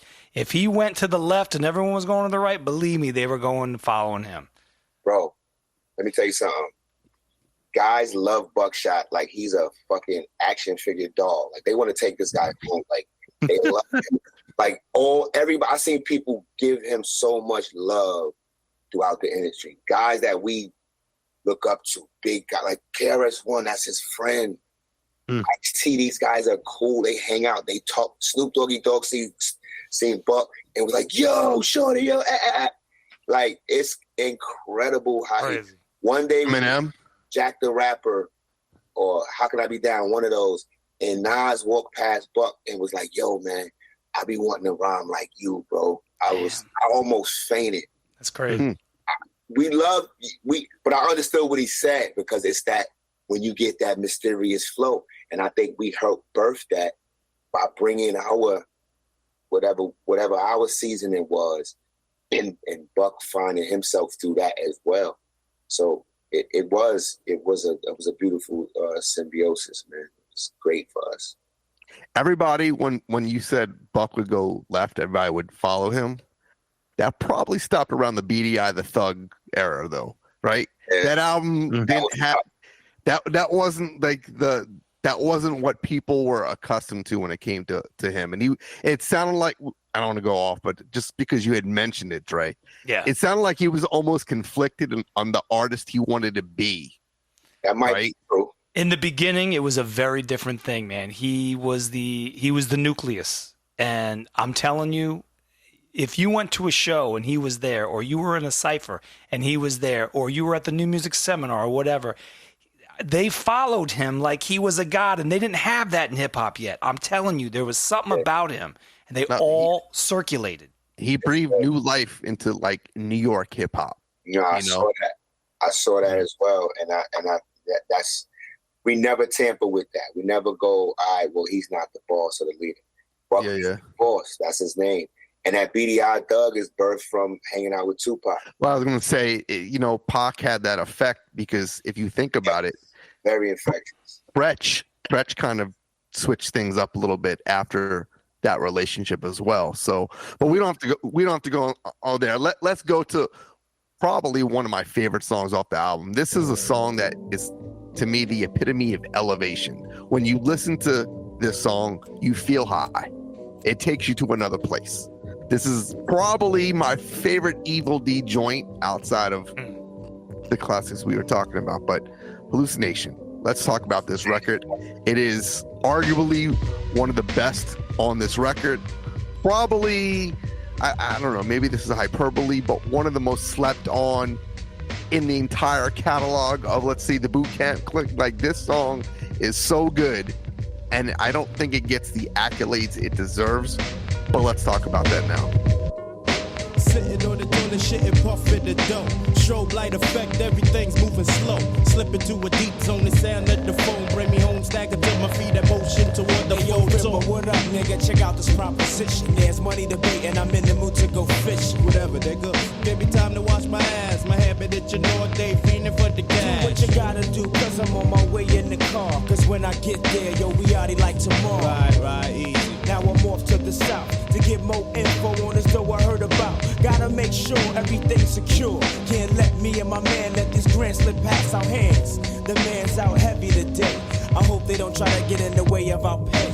Damn, already high noon, the man's out. Gotta take a quick shower, get dressed and bounce. Grab the fatigue strapped on the generals. Proper attire for all criminals. Blaze up the clip, loads up the 4/5. If a boy riff, leave him body them stiff. Who the man there, go and rap on my door. Stir me at work, only load up for. Hey yo, it's me. Who that? ST, what up, G? Alright, hold up, son, let me put it back on safe. Hey yo, kid, it smells like fresh grown sex. Let's twist up some trees before we jet. I am going to light up on that. That was a good. My lovely queen, Senator Smith, she would definitely concur with you on that. Yeah. And I have to be honest, that is not one of my favorite songs. And it took me a while because I feel like I always felt like the song needed to be finished, you know? And that was just some weirdo, I guess, writing thing with me. 'Cause I love. What do you mean by that? The need to be finished. What was it missing? I just felt like the story was still going. I was still trapped in the moment. You know, it's like it was a story. It was something that was happening, and it, like when I listen to it today, it felt like it should be a film to that whole song. Like I want to know. I want to see how that went down. Like it's something happening. Did I miss something though? But it's pieces. I guess it's left up to interpretation, and that way it gives the fans an opportunity to kind of engage in that sense. Structurally, it was different though. You know, it was like one of the few. It was a faster tempo song. The whistle sample, whatever the hell that is so haunting. It's so fucking like it reminded me of like a 9-track. You know, like it was like these samples that were like from France. You know, hard to find. You know, but to echo Jay, it was one of the deep cuts of the album's standout. You know what I'm saying? Right. Not one of your favorites, but it was the deep cut favorite. Like it just had a different feel to it. I will say it is slept on, and when we perform it, because we don't often do, it's an interesting response that the crowd has. So it makes me understand it more. Like, this is the journey, and how you say, like, it sounds like when you're listening to it, it sounds like you're smoking. I feel like somebody is full of on, bro. But no, it's a sensation. So that's what I'm able to do, is to transfer that. All feelings aside, like the beat takes you there. Forget about it. It's without question. So that's a lot of times it just tells you if you can tap into that, then you can ride it out. So for me, I just have my little weirdo, quirky, creative stuff. But I do love this song. 30 years later, and I'm not sure if it was you or Tech who says it in the beginning of the song, but would you still not order the coleslaw and get extra fries? Or would you get the coleslaw today? It's all about, two pieces with biscuits, no motherfucking coleslaw, no mashed potatoes, you know what I'm saying? Fuck all that shit. That was Sean Price. Oh, shit. Apropos for him. Oh, this 2 piece of the biscuit. Yo, that's when you first heard Sean Price, and he was funny. Get the fuck out of here! That was Sean Price. That's crazy. That was Sean Price. Yo. It really takes you to like a different dimension. This is like the Buckaroo Banzai of hip hop songs. Yeah, you know what I'm saying? Like this is truly, you are high just listening to it, and yeah, I'm sure it's the beat, but to me, it's a perfect song. So I'm glad it is what it is. I know you wrote it, so you may have a different feel, but it's the fans. It's an amazing song because it just reminds me of the journey. Like you got to remember, we started at the beginning of this album. We was in the basement. When we finally was able to make it, now we're in D&D Studios. What did we do? We brought all our friends from the projects into this place. I don't think none of us was drinking no high-priced liquor yet. So whatever kind of bum juice we might have been able to afford, it definitely was 40 ounces in there somewhere. Our version of probably drinking high class was probably like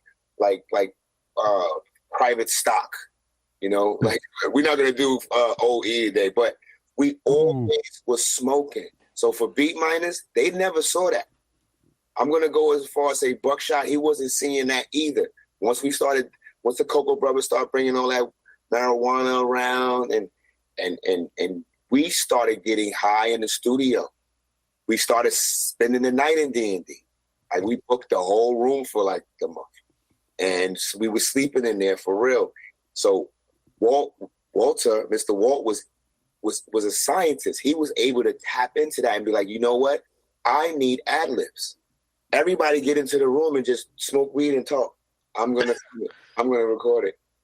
Like so when you hear, yo, let me ask you something.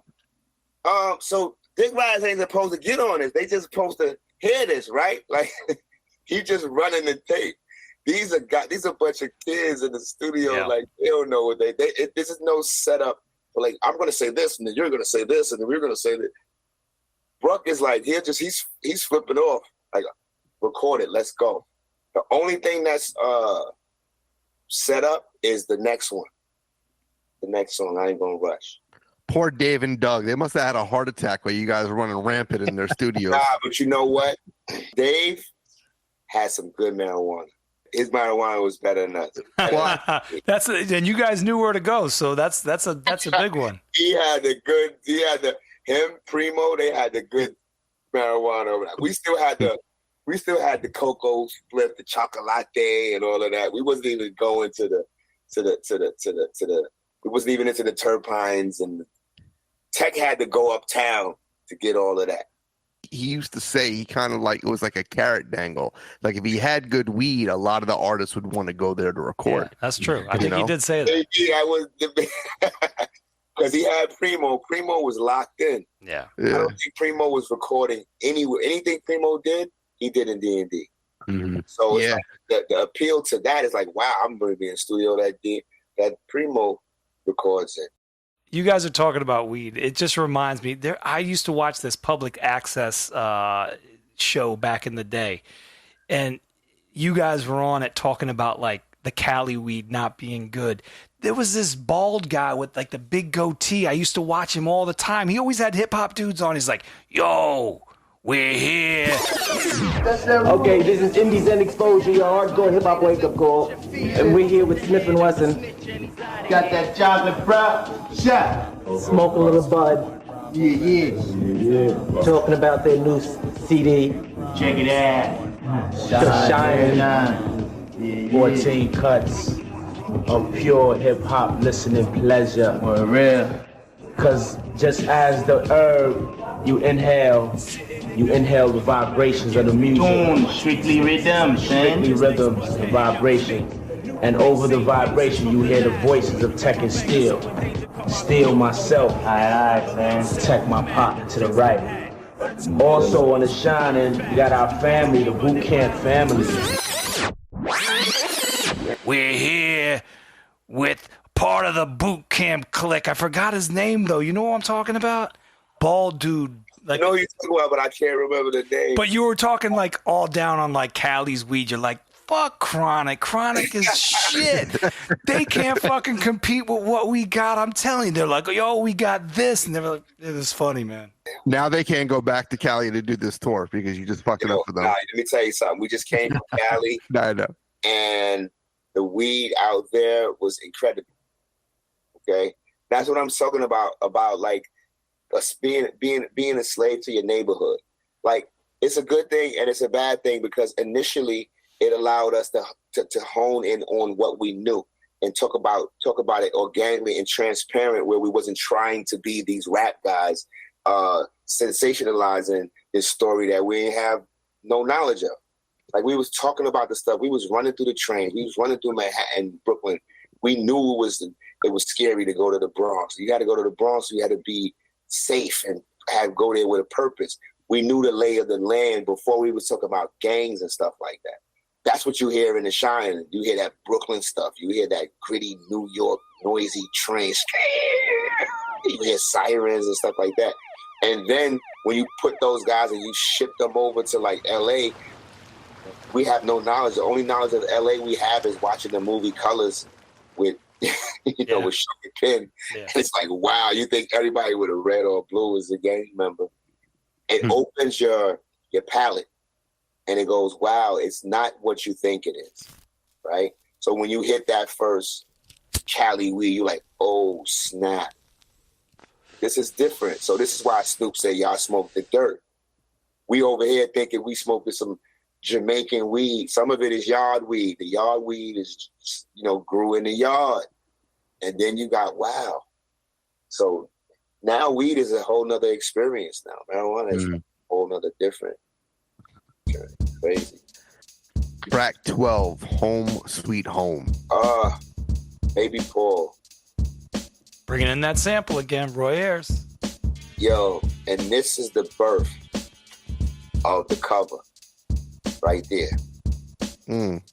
Baby Paul was living on, I want to say, Church Avenue in Brooklyn at the time. He just moved there maybe a little while ago. And I went to his home, sitting on the floor, flipping through the records. I see this Roy Ayers record. I was stunned. I used to do that as a kid.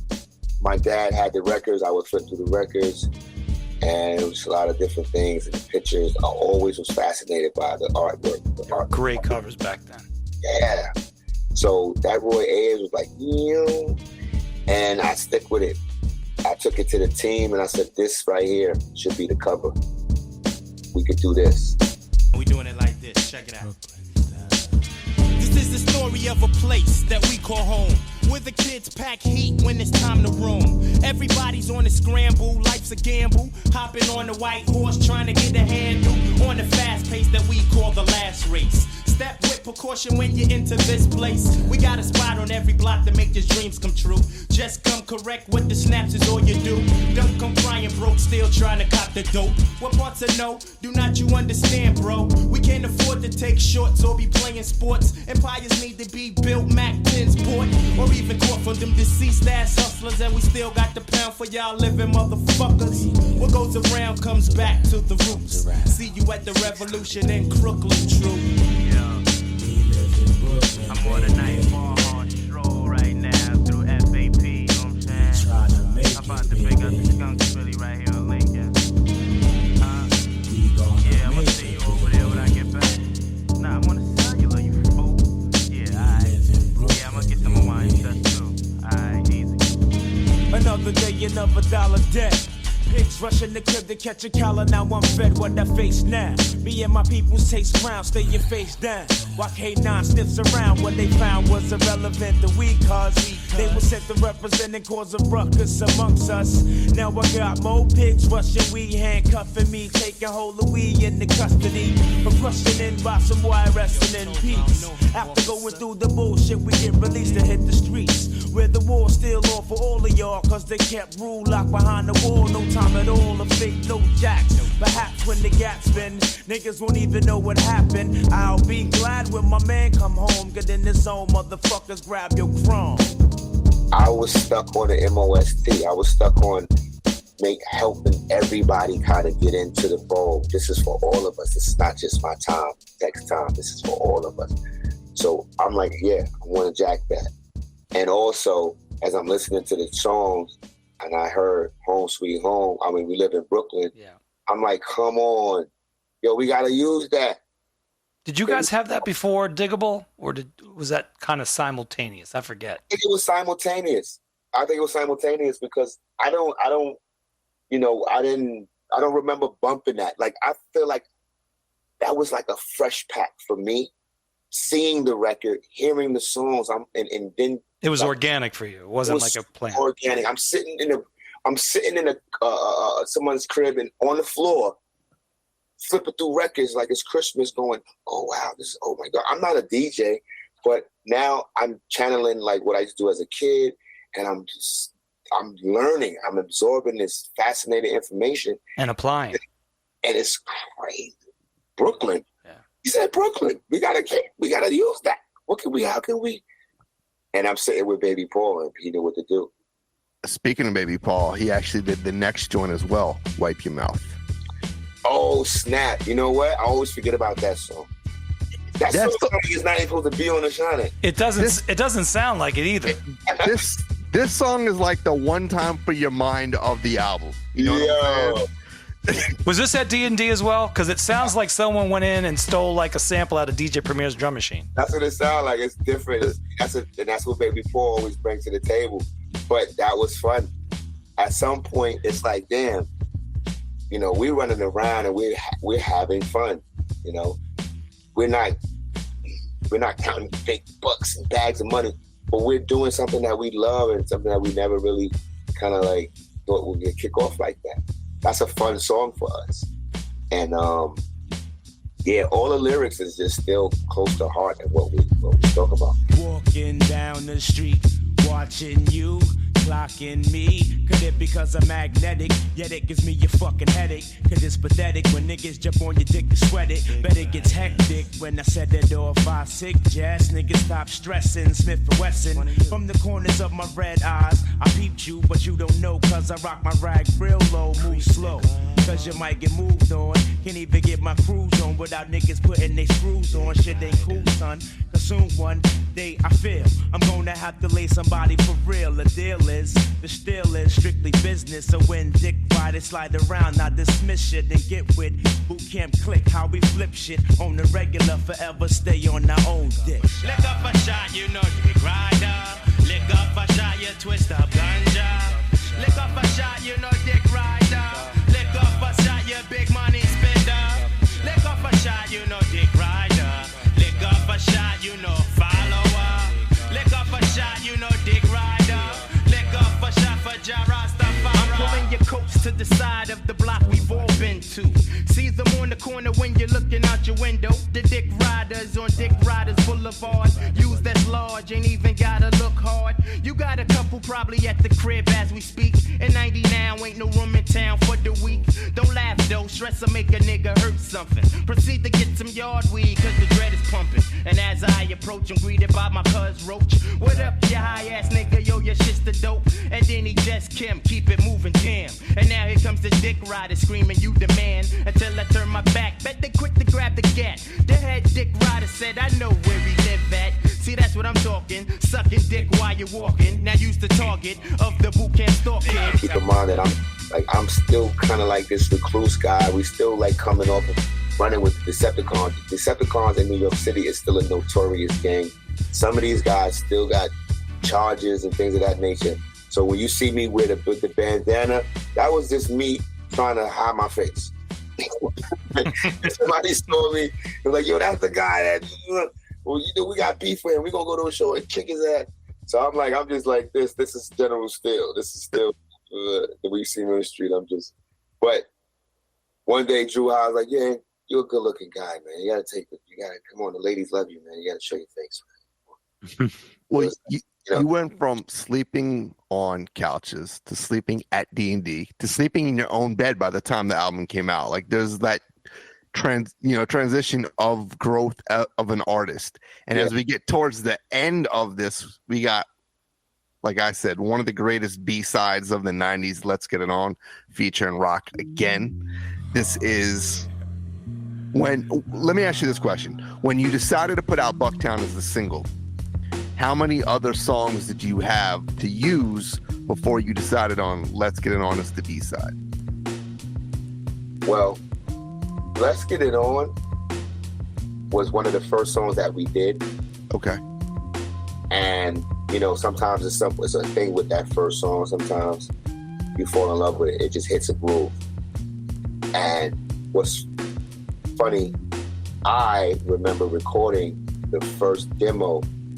I believed it to be Let's Get It On, but it was to another beat. It was to a Shaka Khan beat that was so fire. I had on a cassette and I friggin' lost it. But I digress. I just love that song. It was perfect. It's perfect. And this is when we develop our writing style, like being in the basement. You're sitting at a kitchen table. So we're sitting across from each other and we're like with one book and we're switching the book and we're writing lines and lines. It's like we're studying for SAT or something. Raised like a rock on the block where the cops carry and the hard rocks carry with props and black hearts. Meet up with my beats on the corner in the morning. Get zone, get on and prepare to get it on. What does it take to get the break in the world of snakes and those who fake? Maybe a taste of this here. True. Now what them going do when Smif-N-Wessun come looking for you? Sin. I'm coming with my boot camp flick, my troops. Bringing the ruckus, rocking the whack groups that switch just to get loot. Not trying to go out like the rest, to be the best. Nah. Just to get rough, it's off my chest. Nothing less, get it on. Smif-N-Wessun and we do it like this. Get it on. Smif-N-Wessun and we do it like this. Get it on. Smif-N-Wessun and we do it like this. Get it on. Smif-N-Wessun and we do it like this. Get it on. I've been paying my dues for the longest. No more calmness. From chest to chest. See who's the strongest. I got your block on lock. Now you getting dropped. New law and order. Smif-N-Wessun Setting up shop. The underground flavor is major. I check you later. Gotta get with my peeps and get paper. No time for sleep. Gotta hit the streets with my peeps. Get with Mr. Tell Wall. him hit us off with this fat beat. Hit the sack and rip the track back to back. Feeling the vibe. Come around the click at your contacts. We bringing drama to your wannabes. Do me a favor and bring on the real MCs. We're really digging it, and it feels. You don't even feel it. It feels so natural. Who produced that track? That's Mr. Wall.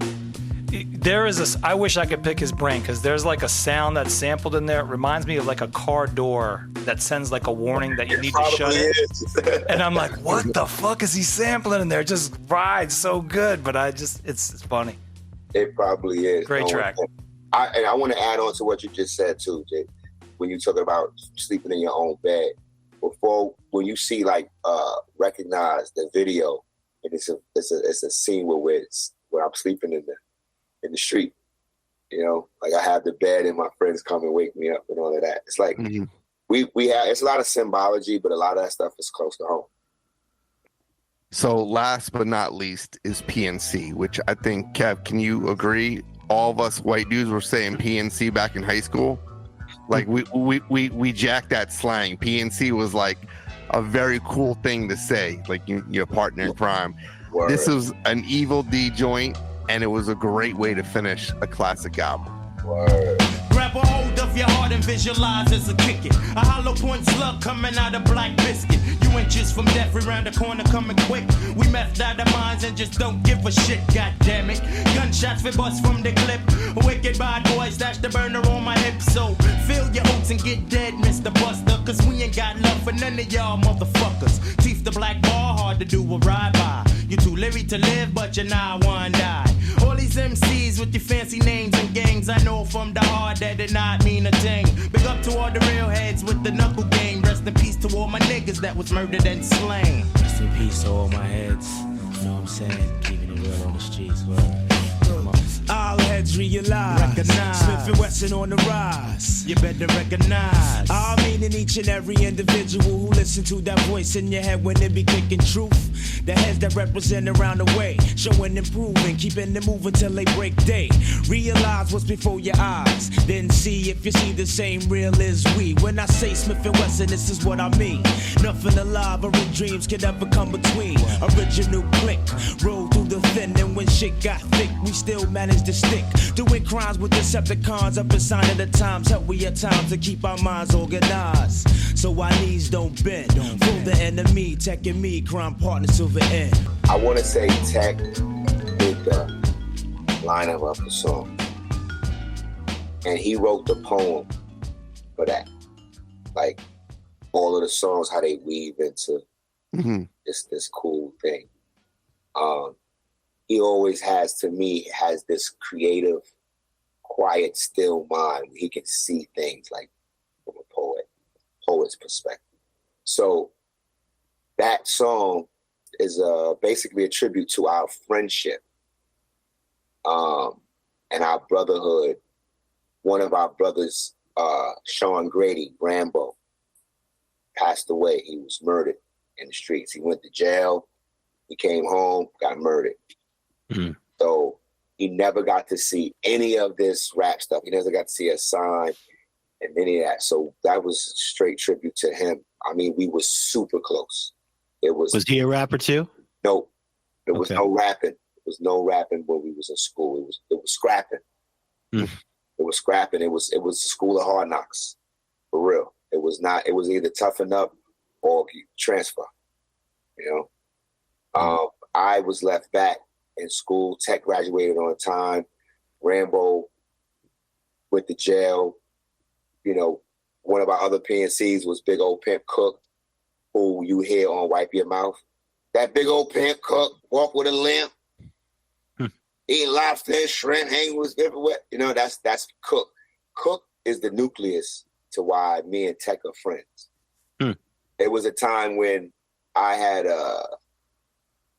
my household. In my household, I had problems with my dad, and I had to leave my household and go live somewhere else, pretty much. And my mother, the chances of this, my mother was friends with my friend Cook. They were friends. They happened to work. This was a time when they were hiring women in the courts. My mother and his mother were friends. They were co-workers. And we was in the same school in Manhattan. So we became friends in school. We found out that our mothers were friends. We was like, that was a wrap for us. It was like, that was ordained, divine stuff. And from that, we was like partners in crime because we stuck together. He introduced me to Tech. He introduced me to Rambo. Other than that, the only people that I knew in that school was Sean Price and my other friend, T. White from Brownsville. I'm from Brownsville, Texas, and all these other guys are from Bed-Stuy. So after school, I wouldn't even go back to Brownsville.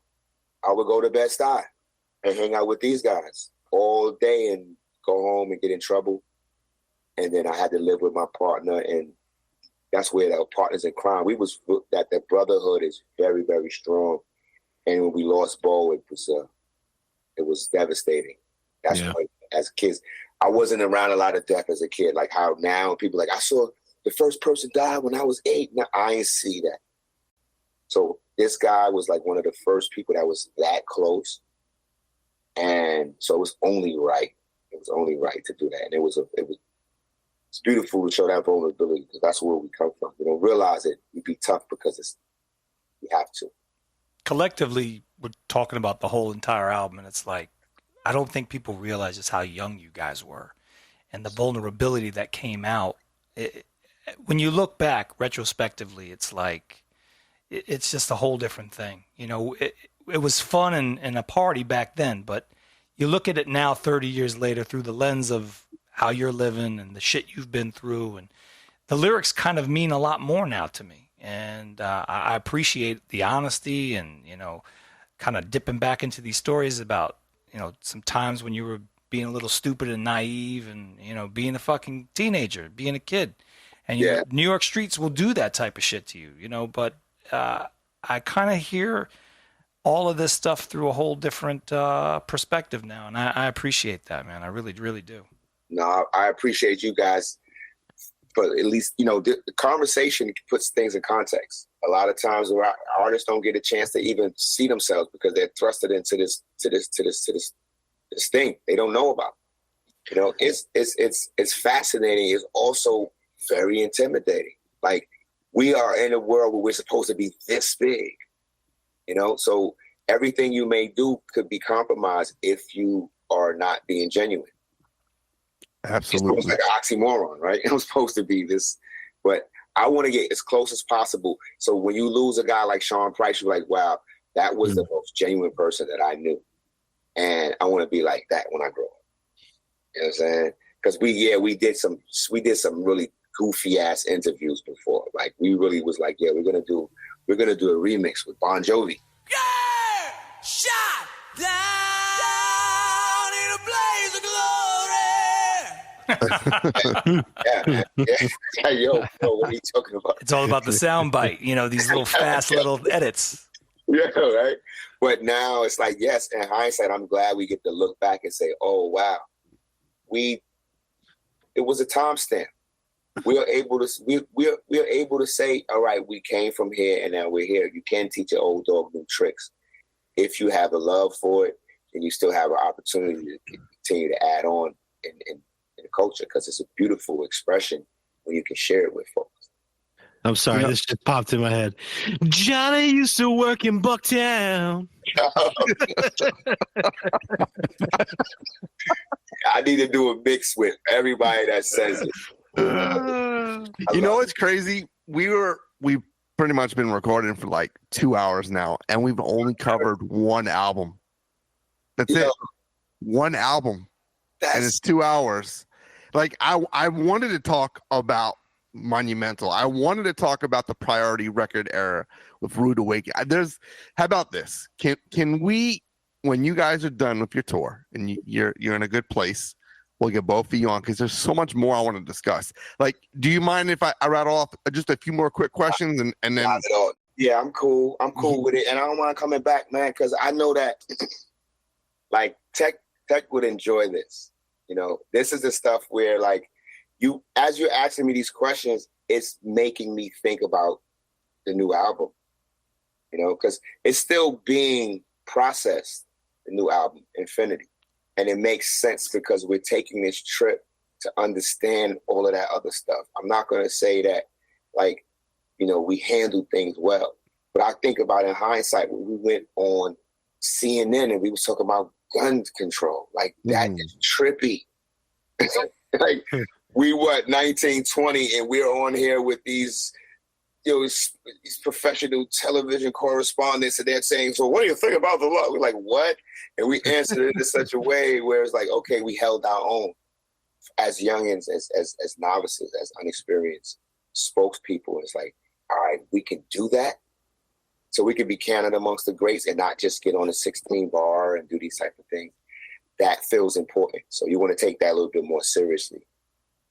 Okay. So when you guys drop this album, let's schedule where you both come back on the show. We could talk about it because one of the things I love about you guys, and I mentioned it earlier before we actually recorded, is the bond that you two have with one another.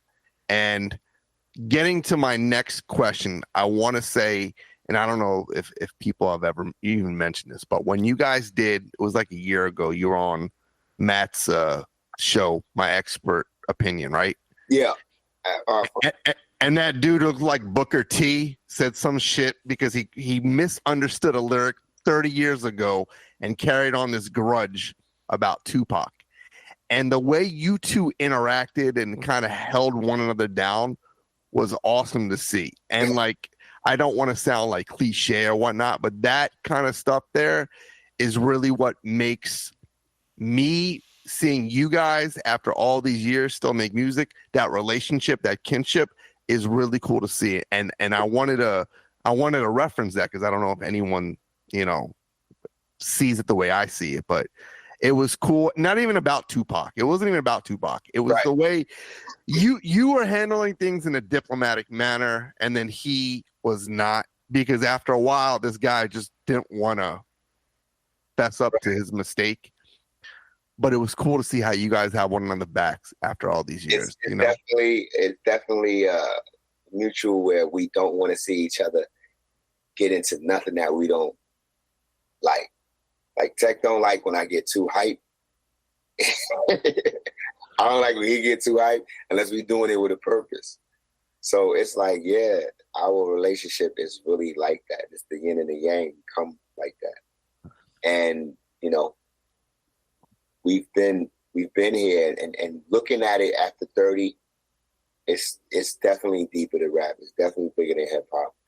We have like, and this is super like of no importance, but it's just like something I like to add on. The fact that his mother name is Barbara, my mother name is Barbara. You know, it's like we was destined to kind of like be together, you know, and we actually work together, not on no rap stuff. We actually go, yo, how are you doing today? You know, like some days I have a really bad attitude a lot of days, and you don't really know how to approach me. Sometimes I just want to be by myself. I just want to sit back and read and burn and drink tea and chill, not with the loud stuff. Mm-hmm. And we find a balance there, you know. Take nothing for granted, for sure. All right, wrap it round real quick. Mary J. Blige remix, I Love You. Huge hit. How did that even come about? We was on the Intrepid one night coming from Black Moon video. We were all dressed in camouflage. The entire boot camp clique, we was camoed down. You would think we was being deployed to the Gulf or something like that. We had all kind of gear, and we took it to the show where no one at that particular time hadn't seen anything like that. I mean, you had guys wearing camouflage, but not these young guys looking like they was really about to get to it. I think that was an appeal. We bumped into Junior Mafia. Biggie Smalls was on the ship with the Junior Mafia. They had the marijuana. I think they had the marijuana, or we had the marijuana, and they had the liquor. So, yeah, we was coming from outside. So we was coming from Franklin Avenue, FAP, Franklin Union, shooting the video. And we had the weed, they had the liquor. We formed one big circle. We were smoking and drinking, and we were all kicking it. Like one big happy family. Mary J. Blige was there. She was performing that night. Somebody was on the stage. That might have been me. I forgot who was on the stage at the time. But we were kicking it. Junior Mafia boot camp clique. Puffy was at the bar watching this. Watching this exchange. And we went on. They called us to go on and perform. Once we got off, Puffy pulled us to the side, was like, yo, I'm working on a project with Mary, and I want to get you guys involved. We was like, yo, what? Absolutely. Drew High, talked to him, do the boop, boop, boop, boop, boop, and we went home. We was excited, but we wasn't like, oh my gosh, we finally. You know, it was great because we was doing something, again, organic. We, like, Tech has a relationship. He's from Bed-Stuy, so it's like most of the Junior Mafia. And so that's the bridge that allowed us to sit there and, like, you know, have that peace circle, that cipher, what we called it, and build from there. Puffy saw that. A genius. When we went to the studio, Mary was not in the studio, unfortunately, but this was the time when they were doing remixes for these songs that she had already had for club purposes and for radio purposes. And we got selected, went to the studio. It was just us sitting on a piano bench in the studio facing each other with one book. Puff gave us the assignment. He said, I want you guys to do the back and forth thing that you do, and you know, whatever you come with, we'll sit da-da-da-da. So we sit there, took the assignment, and then he left. Click, click, click, in the night. I shine, you shine. In this day and time, we maintain the same frame of mind. Elevation, spark it up. Yo, start the circulation. 360 degrees in rotation. Stimulation as the herb bless my physical creation. Slip into a hallucination. Situations got me thinking about my life seriously. Keep it real continuously. Before I slip into blackness, I prepare for combat. Protect my dome, cause that's where my home's at. Crack my windows, inhale as the mist flows. Build up my mental, construct on my fist. Spreading love to my Brooklyn crew. Who be you? Bad boy. Smif-N-Wessun coming through. Trekkie still, traveling through the battling, handling all that's challenging to the very end. We was there. There was no one else in there. Probably like an hour in, LL Cool J came in. But he never came in the room and talked to us or nothing. He came and talked to D, and then he left. So primarily we was stuck there. It was like we was forced. It was so intimidating, you know. Was the music playing the whole time? Yeah, we was listening to the music. Because that's literally it's my favorite hip hop sample of all time. Are you kidding me? And that could be played on 33 and 45. That's the 45 version, but yes, that sample is the greatest sample in hip hop. DJ Hollywood, right? DJ Hollywood sang to that? Yeah, he did sing to that. That was exactly. And Hot 97 and 98.7 Kiss always played the Hollywood version. But that's Isaac Hayes. So Isaac Hayes, right. See what I'm saying? So you're digging into that soul. Like, this is something that was always, when you start peeling back the layers and the deeper you go into this rabbit hole, you're like, wow, this is stuff that my dad was playing. I wasn't sure, but now you're hearing this repetition, and now it starts to make sense why you gravitate to it. Why do I love that sound? Why do I love that?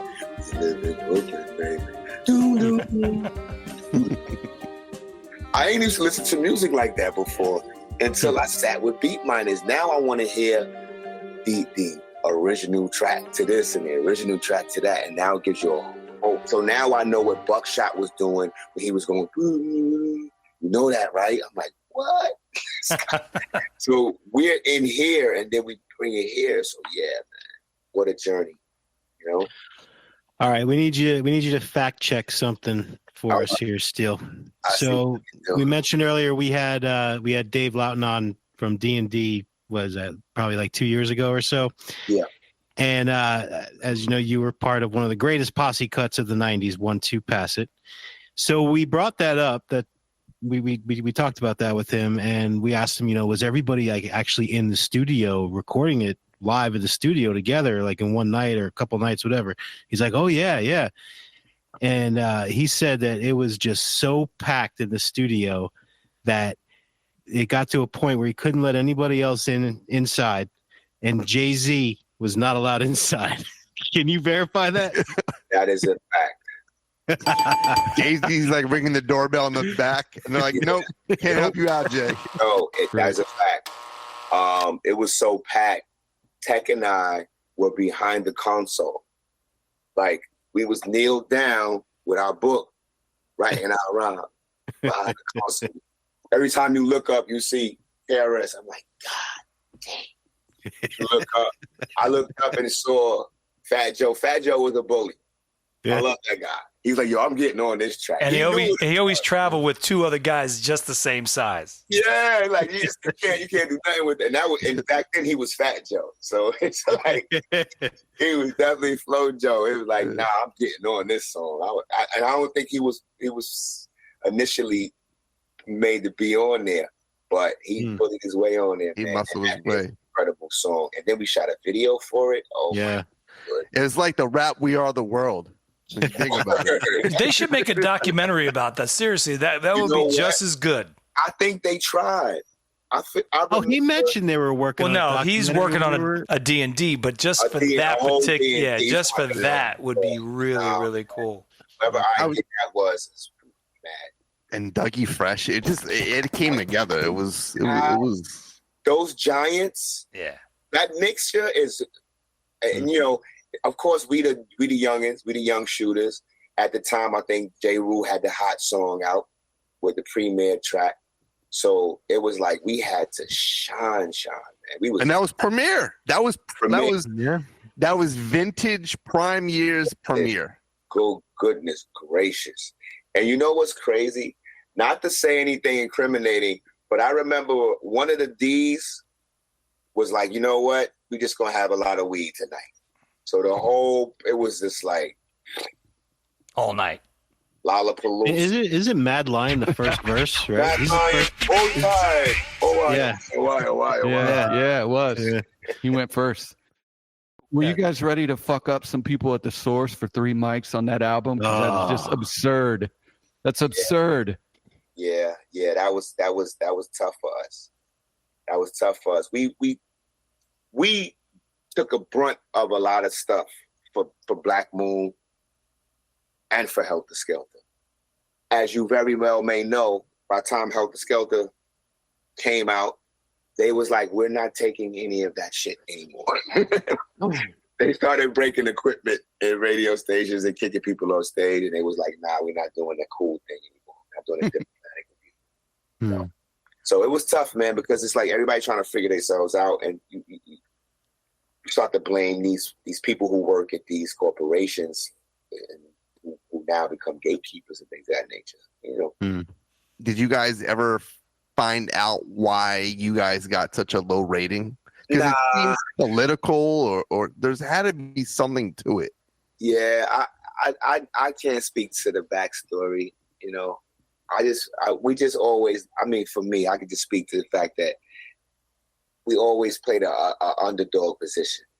Like I said, even with the radio, and it's funny because we had great relationships with these guys when we see them, and we had to do a lot of politicking. Drew High is great, and then Buck. The team of Drew High and Buck, phenomenal. The good cop, bad cop, phenomenal. Yeah. Those guys will get in there and mix it up. So there's a lot of politics, man. But I can't speak specifically to why they did it. Other than that somebody need. I hope they got fired. So it wasn't like Drew Haas check bounced at the source, and they're like, man came in with a bunch of like bar mitzvah money from like back in the day, but like, yo, here's the Here's the bag. ad. Yo, you remember that time? Oh my god. Yo, chill. You back. You know, here's There's a lot of stuff going on. It definitely was a lot of stuff going on. Let's just say that. Here's a funny question that I'm curious to get your perspective. Going that we went over the entire record, is there one thing that collectively you think like, I wish we would have done this? Like, and I'm not, look, at the time it was a gritty time. Like the music was very gritty, lo-fi in my opinion, you know, like the basement shit. I just wish that album could have just been mastered where the bass just didn't fucking break the speaker. Yeah. You know what I mean? Because I've played that shit in some clubs and it was like, oh shit. I mean, it was like, I think I got fined a few spots. So I don't know if you ever go back and say, yeah, it was a little muddy. No. You kind of like the Wu-Tang album. No, you're spot on. Buckshot. Again, like being such a guy who he has such an ear for natural music. Like I don't have that. I developed that, and it's still in training, you know. But he has a natural ear for music and sound, and he would say this all the time. He would get very peed off, and it became another crusade where it's like, you know what? I don't want to die in D&D. We got to start branching off to other studios. The next time we do Trekkie Steele album, we're going to go to this studio. We're going to like we see all these other artists recording in these different studios, and we want a piece of that too. But at the same time, we're still young with it. We're still getting schooled by Beatminders. D&D sound still could be. You're happy to be at the table. Yeah. But we've noticed that we've also noticed that later in hindsight, going to different clubs and when our stuff is in the mix and when our songs come on, you hear that shh before the record come on. Or it's not appealing all the time, you know. But it led to us experimenting and going to other studios. We tried other studios and we spent a lot of money to realize that it wasn't the studio. Yeah. It wasn't all of the out gear that you're bringing in. It's the person that's because a song that actually did very well is a little further forward. Cocoa Brothers, when you guys did Super Brooklyn. Now that was DJ Rob, if I'm not mistaken. DJ Rob, and I think Domingo had something to do with that album too. But that was a great sound. Yep. Punchy. And these guys, Tech hated that beat, by the way. I heard that beat and was like, yo, we got to do this. That was fresh. It's just one of those tracks, you know, and it's skipping around so much. I'm like, yo, it would be just fun to see if we can pull it off. I'm glad we did it. But yeah, we was working with these guys who had it 78, 88. They had just built a new studio, and this guy, his ears was fresh. He was fresh with sound. He was all about sound and getting it right. So yeah, that's where you hear the crispiness and just trying to branch off and do things. But it also, you know, I guess a lot of the core fans got hit different too, because that's around the time when Rude Awakening and the sound switched. But we were still working in D&D a little bit. But when we went to mix, we went elsewhere. We spent a lot of unnecessary bread. Yeah, it's a cleaner sounding album, but it doesn't have the same cohesiveness. Exactly. As the Shinin. So when you go back, like not to, you know, spin the wheel back to when you said something about the BDI Thug album, I think Buck was trying to define himself in like he has with this music ear, and then struggling with the creativity because you're also now this business guy, this label owner. Like I'm glad I didn't have that conflict. You know, I always like now I think about I'm working towards being able to create freely, no time restraints or restrictions. I think if you are, like Dre said, he was considered like a god, right? If you are of that stature and you're in the game for that long, you are going to have projects like that. Snoop Dogg was Snoop fucking Lion 10 years ago. Yo, yes. You know? Yes. That's good. KRS was like a preacher for its Spiritual Minded album or something that like came and went. You're going to have those hiccups. It's to be expected because it is impossible to be stagnant and can be the same guy you were 30 years ago. Yeah. Doesn't mean those moves that you make are going to be the right moves either, but everyone's allowed a mulligan here or there in this game, especially if you've been doing it for that long. Yeah, I think on purpose, I would like to just leave some of those breadcrumbs. I never gravitated to like the lost tapes or anything like that, but I think it's good that it exists. Yeah. I have like this rap book that's like an old school encyclopedia. And I'm like, this is not going to be important until I die. You know, and I always think about my brother Floyd Patterson that told me, yo, write the book. You know, it's like, what are you waiting for? Like, this is the book.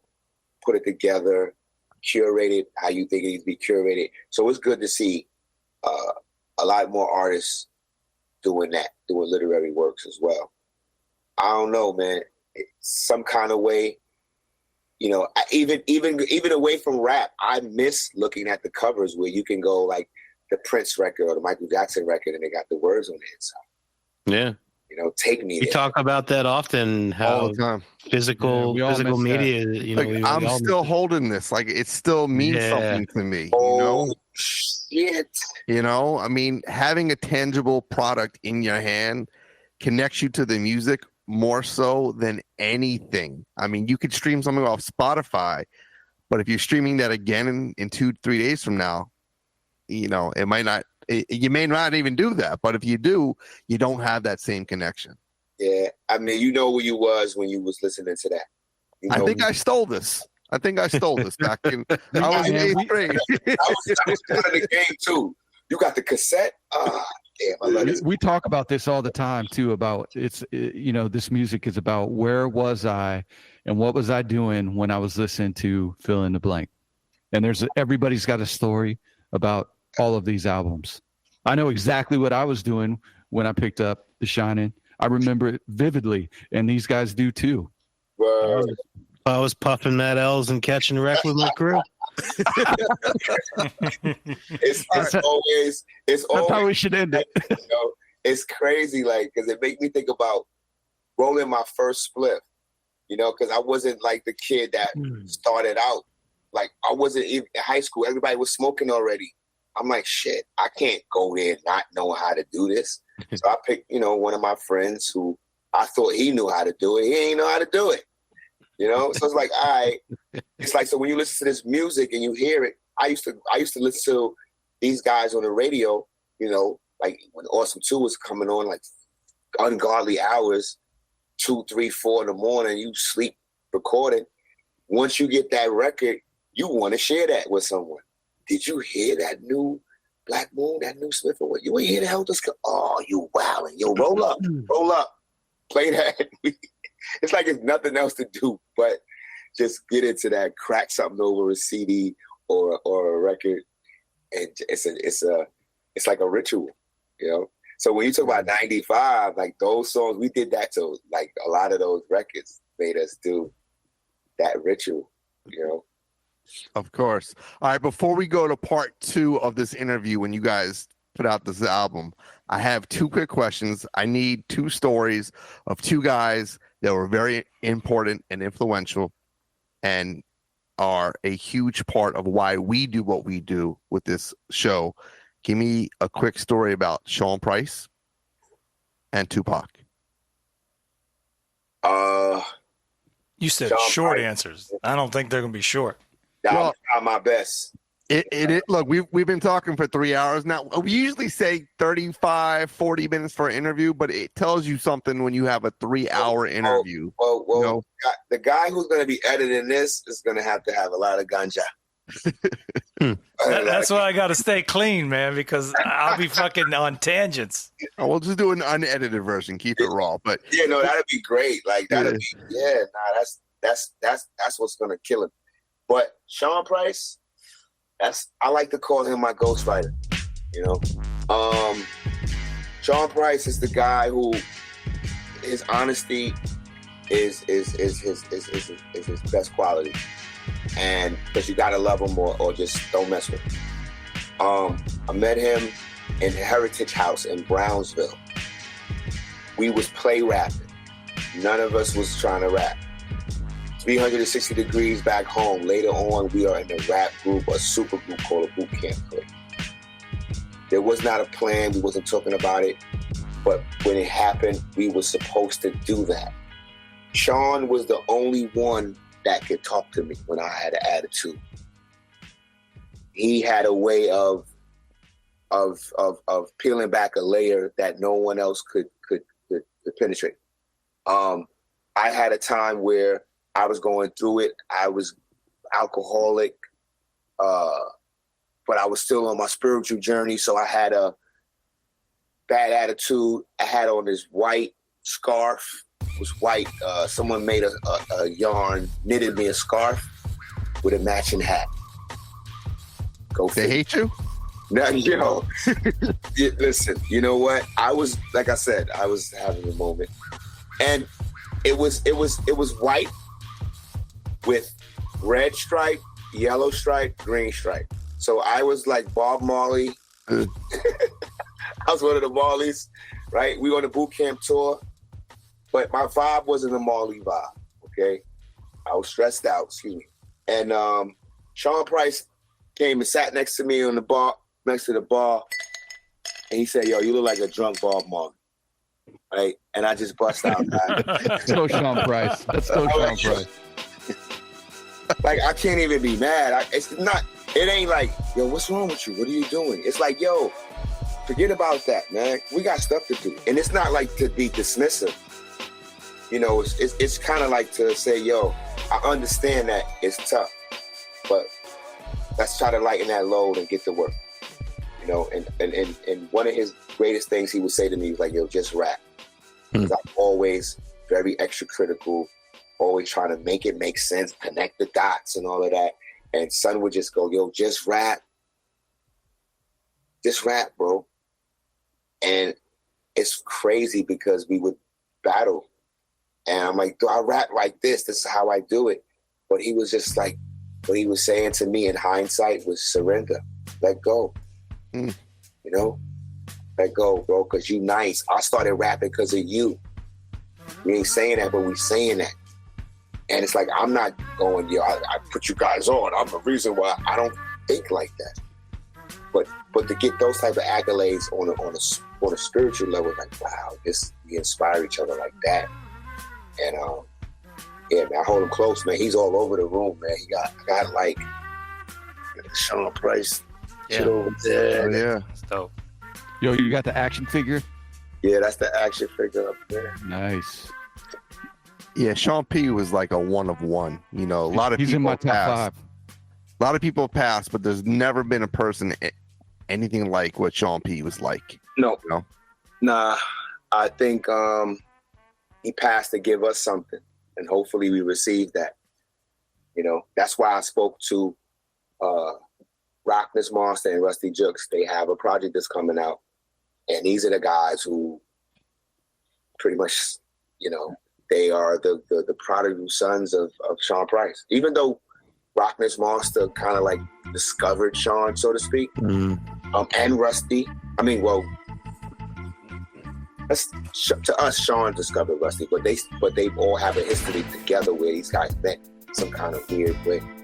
But yeah, Sean has been the anchor of boot camp, and it's safe to say that when he passed away, the boot camp had to graduate from out of boot camp. You know, so you might say it's over, but it's not. It is now transitioned to something different. And the crazy thing is he was hitting a whole new stride right before he died. It's like he kind of figured out the Matrix. Yeah. And it was like, fuck. Yo. Fuck. I love his line in the song "And So," where he's like, "I guess I'm back where I started. Fucking something fucked up and rapping with Buckshot and acting retarded or something like that." It's so fucking funny. So transparent, and you really gonna say that? Yeah, man. Yeah. Self-deprecating. He had I love no that part of filter. it. No filter. Self-deprecating. filter and confident.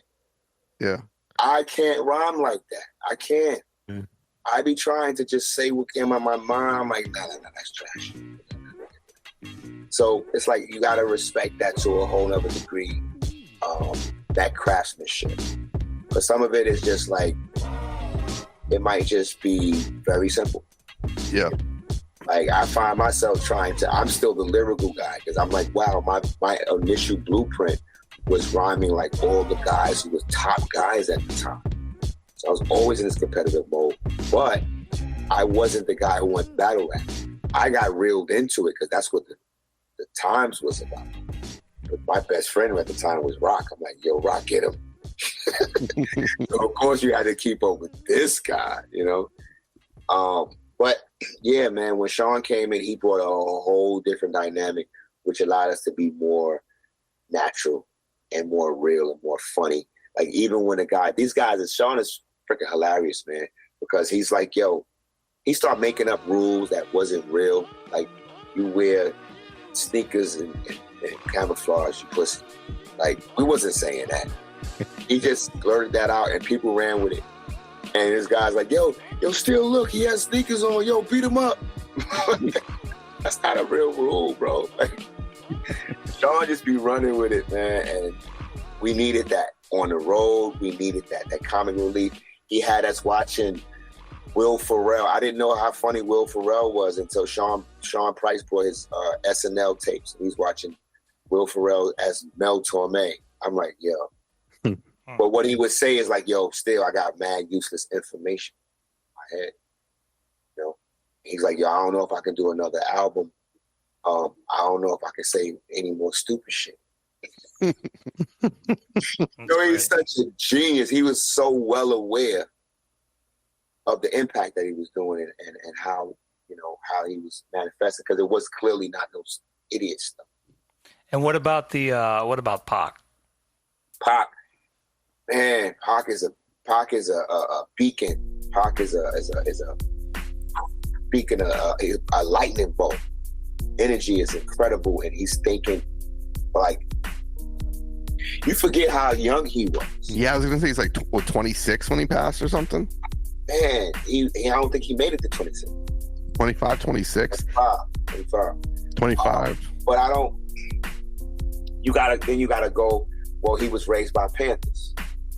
So his mentality has always been a protective mentality, a revolutionary mentality. So when you're born in this type of poverty, or where it's like where you're a lack of basic essentials that families have, and you're being bounced around, like your identity is kind of compromised. You have to always go somewhere and prove yourself. This is what we see with Pac. Like people always say, you know, which one is it? Is he this Pac or that Pac? He's all of them, all of the above. We spent about a week with him in his home, and man, fell in love with this guy, man. Like he was so natural. He was like us, and I think he fell in love with us because we was like him. He was hanging out with the Outlaws, and the Outlaws was just like some guys who was just ready to protect their guys, and they just happened to be super talented, and we all going to make this music, and we were all going to make this money. So he would talk a mile a minute about how we're going to do this. We're going to do this One Nation project. We're going to do it on this, on Machiavelli, and then y'all going to do part 2. Duck Down East is going to be Duck Down. Y'all going to do the tours, because he knew, he was well aware that he couldn't go in different states because of his status and relationships with different people. And he was pretty much passing us the baton of like, yo, like you guys have the connections to get with people that I can't. And it was like, he can't be serious. This guy, he can't be serious. It was just like, oh, you can't be serious. Like, it was mind blowing, man. Because I'm like, I'm still starstruck. I'm in this guy's home. Well, that's it. So spending that kind of time, because we all know the persona of what he was always, that sound bite, you know, always kind of, you know, almost like the puppet master, you know. But those are the things I didn't like about him. Because it's like you knew deep inside that there was like a deeper person there. So being that you were home alone with them and you had that different perspective. I mean, that's what I always wanted to see, because I knew that there was more there. Yo, and it didn't take much to come out. You know, it wasn't like we saw this first and then we saw this. It was like once we got to the set, it was all open doors. The only thing I could say was kind of like intimidating was going to the studio, and they have like security guards and metal detectors. But we knew what we was going into. We knew it was a war zone, but we was together. That's that PNC life. We know when we got the people with us and we get through this with this team, then we good. And we're gonna pass it the opportunity. This is Tupac. You know what I mean? This is a great opportunity.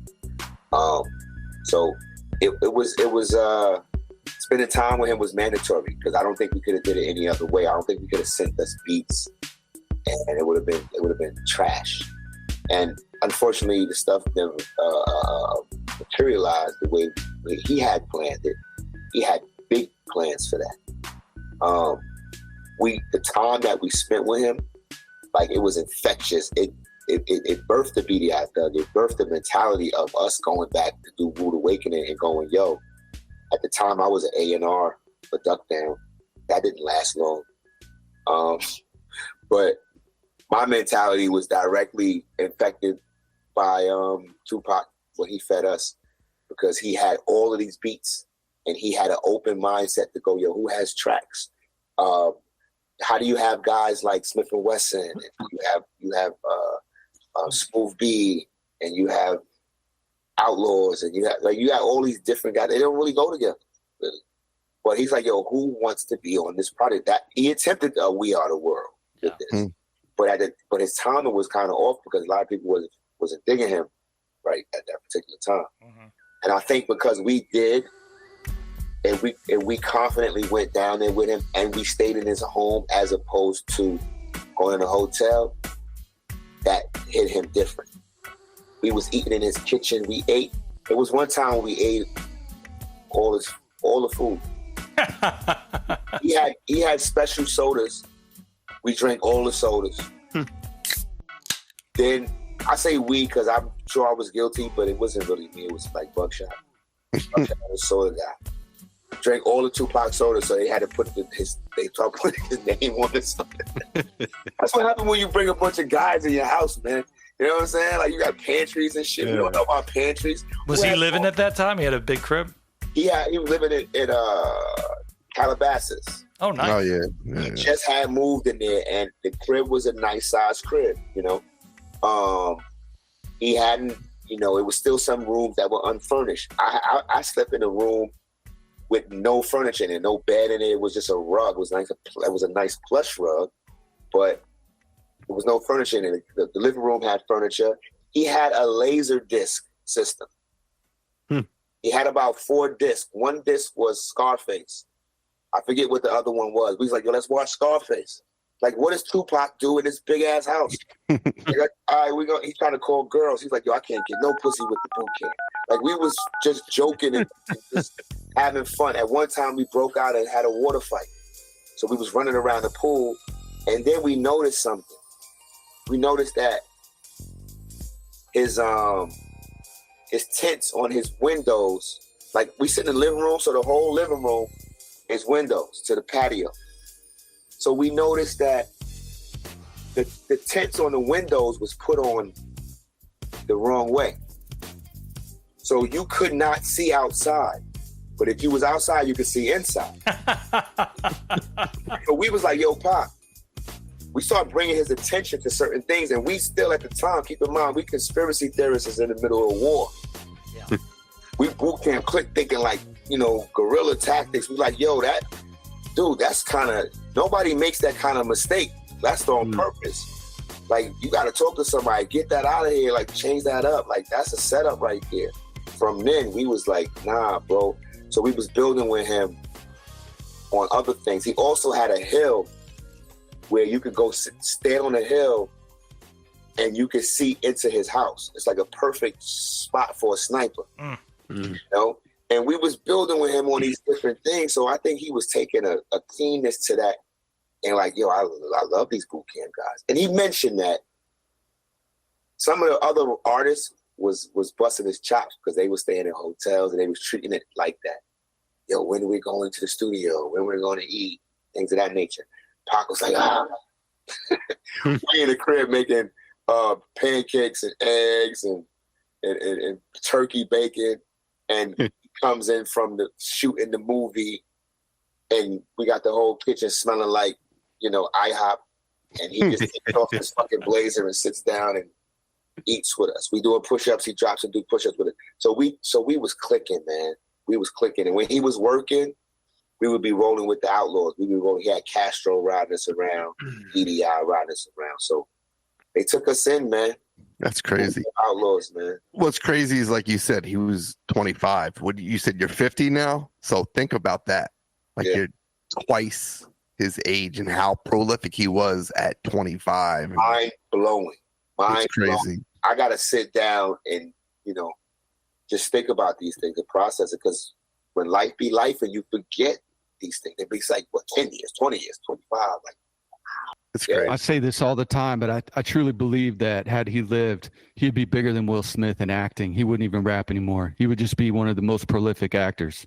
Yo, he was on to something. When he left, he was telling us, and when you look at the last couple of videos that he was doing, what he instilled in us, he said, I'm not doing videos, I'm just going to shoot small films. So that's why he was shooting videos for every song, and he was stacking up catalog because he was about to bust a move. And it's unfortunate because it's like, man, you call it conspiracies, but it seemed like it's laid out to kind of like, yo, this guy's going to be, like you said, he's going to be big and uncontrollable for a lot of people. Crazy. Same thing with a Biggie. Biggie is, it's unfortunate that these guys, Biggie made one album. And, he's heralded as the greatest rapper. And here we got Jay-Z is like, he couldn't even get into the studio that day. Right. I can't thank you enough. What time is it? It is now 1:00. We started this a little bit after 10.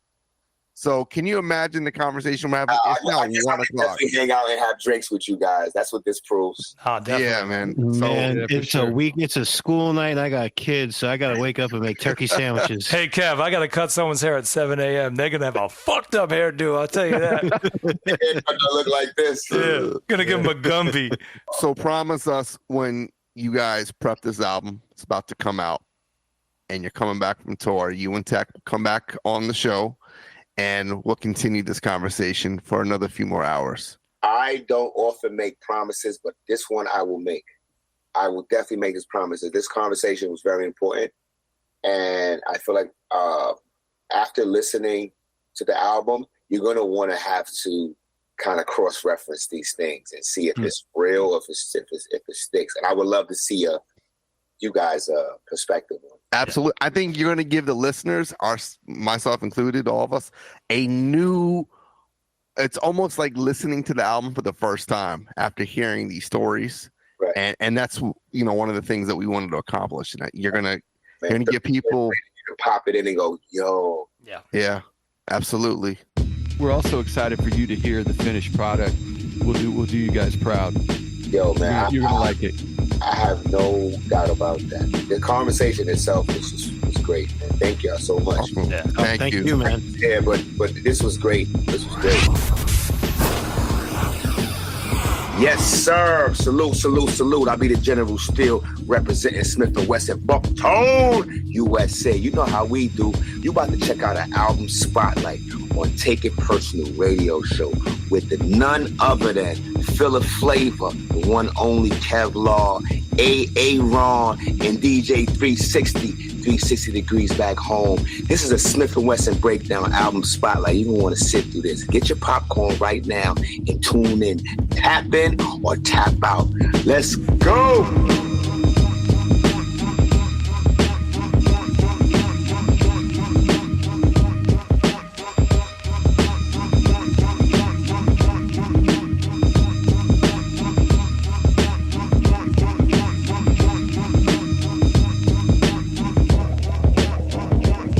You say a one for the trouble, two for the time. Come on. on, y'all. Let's rock, rock, rock.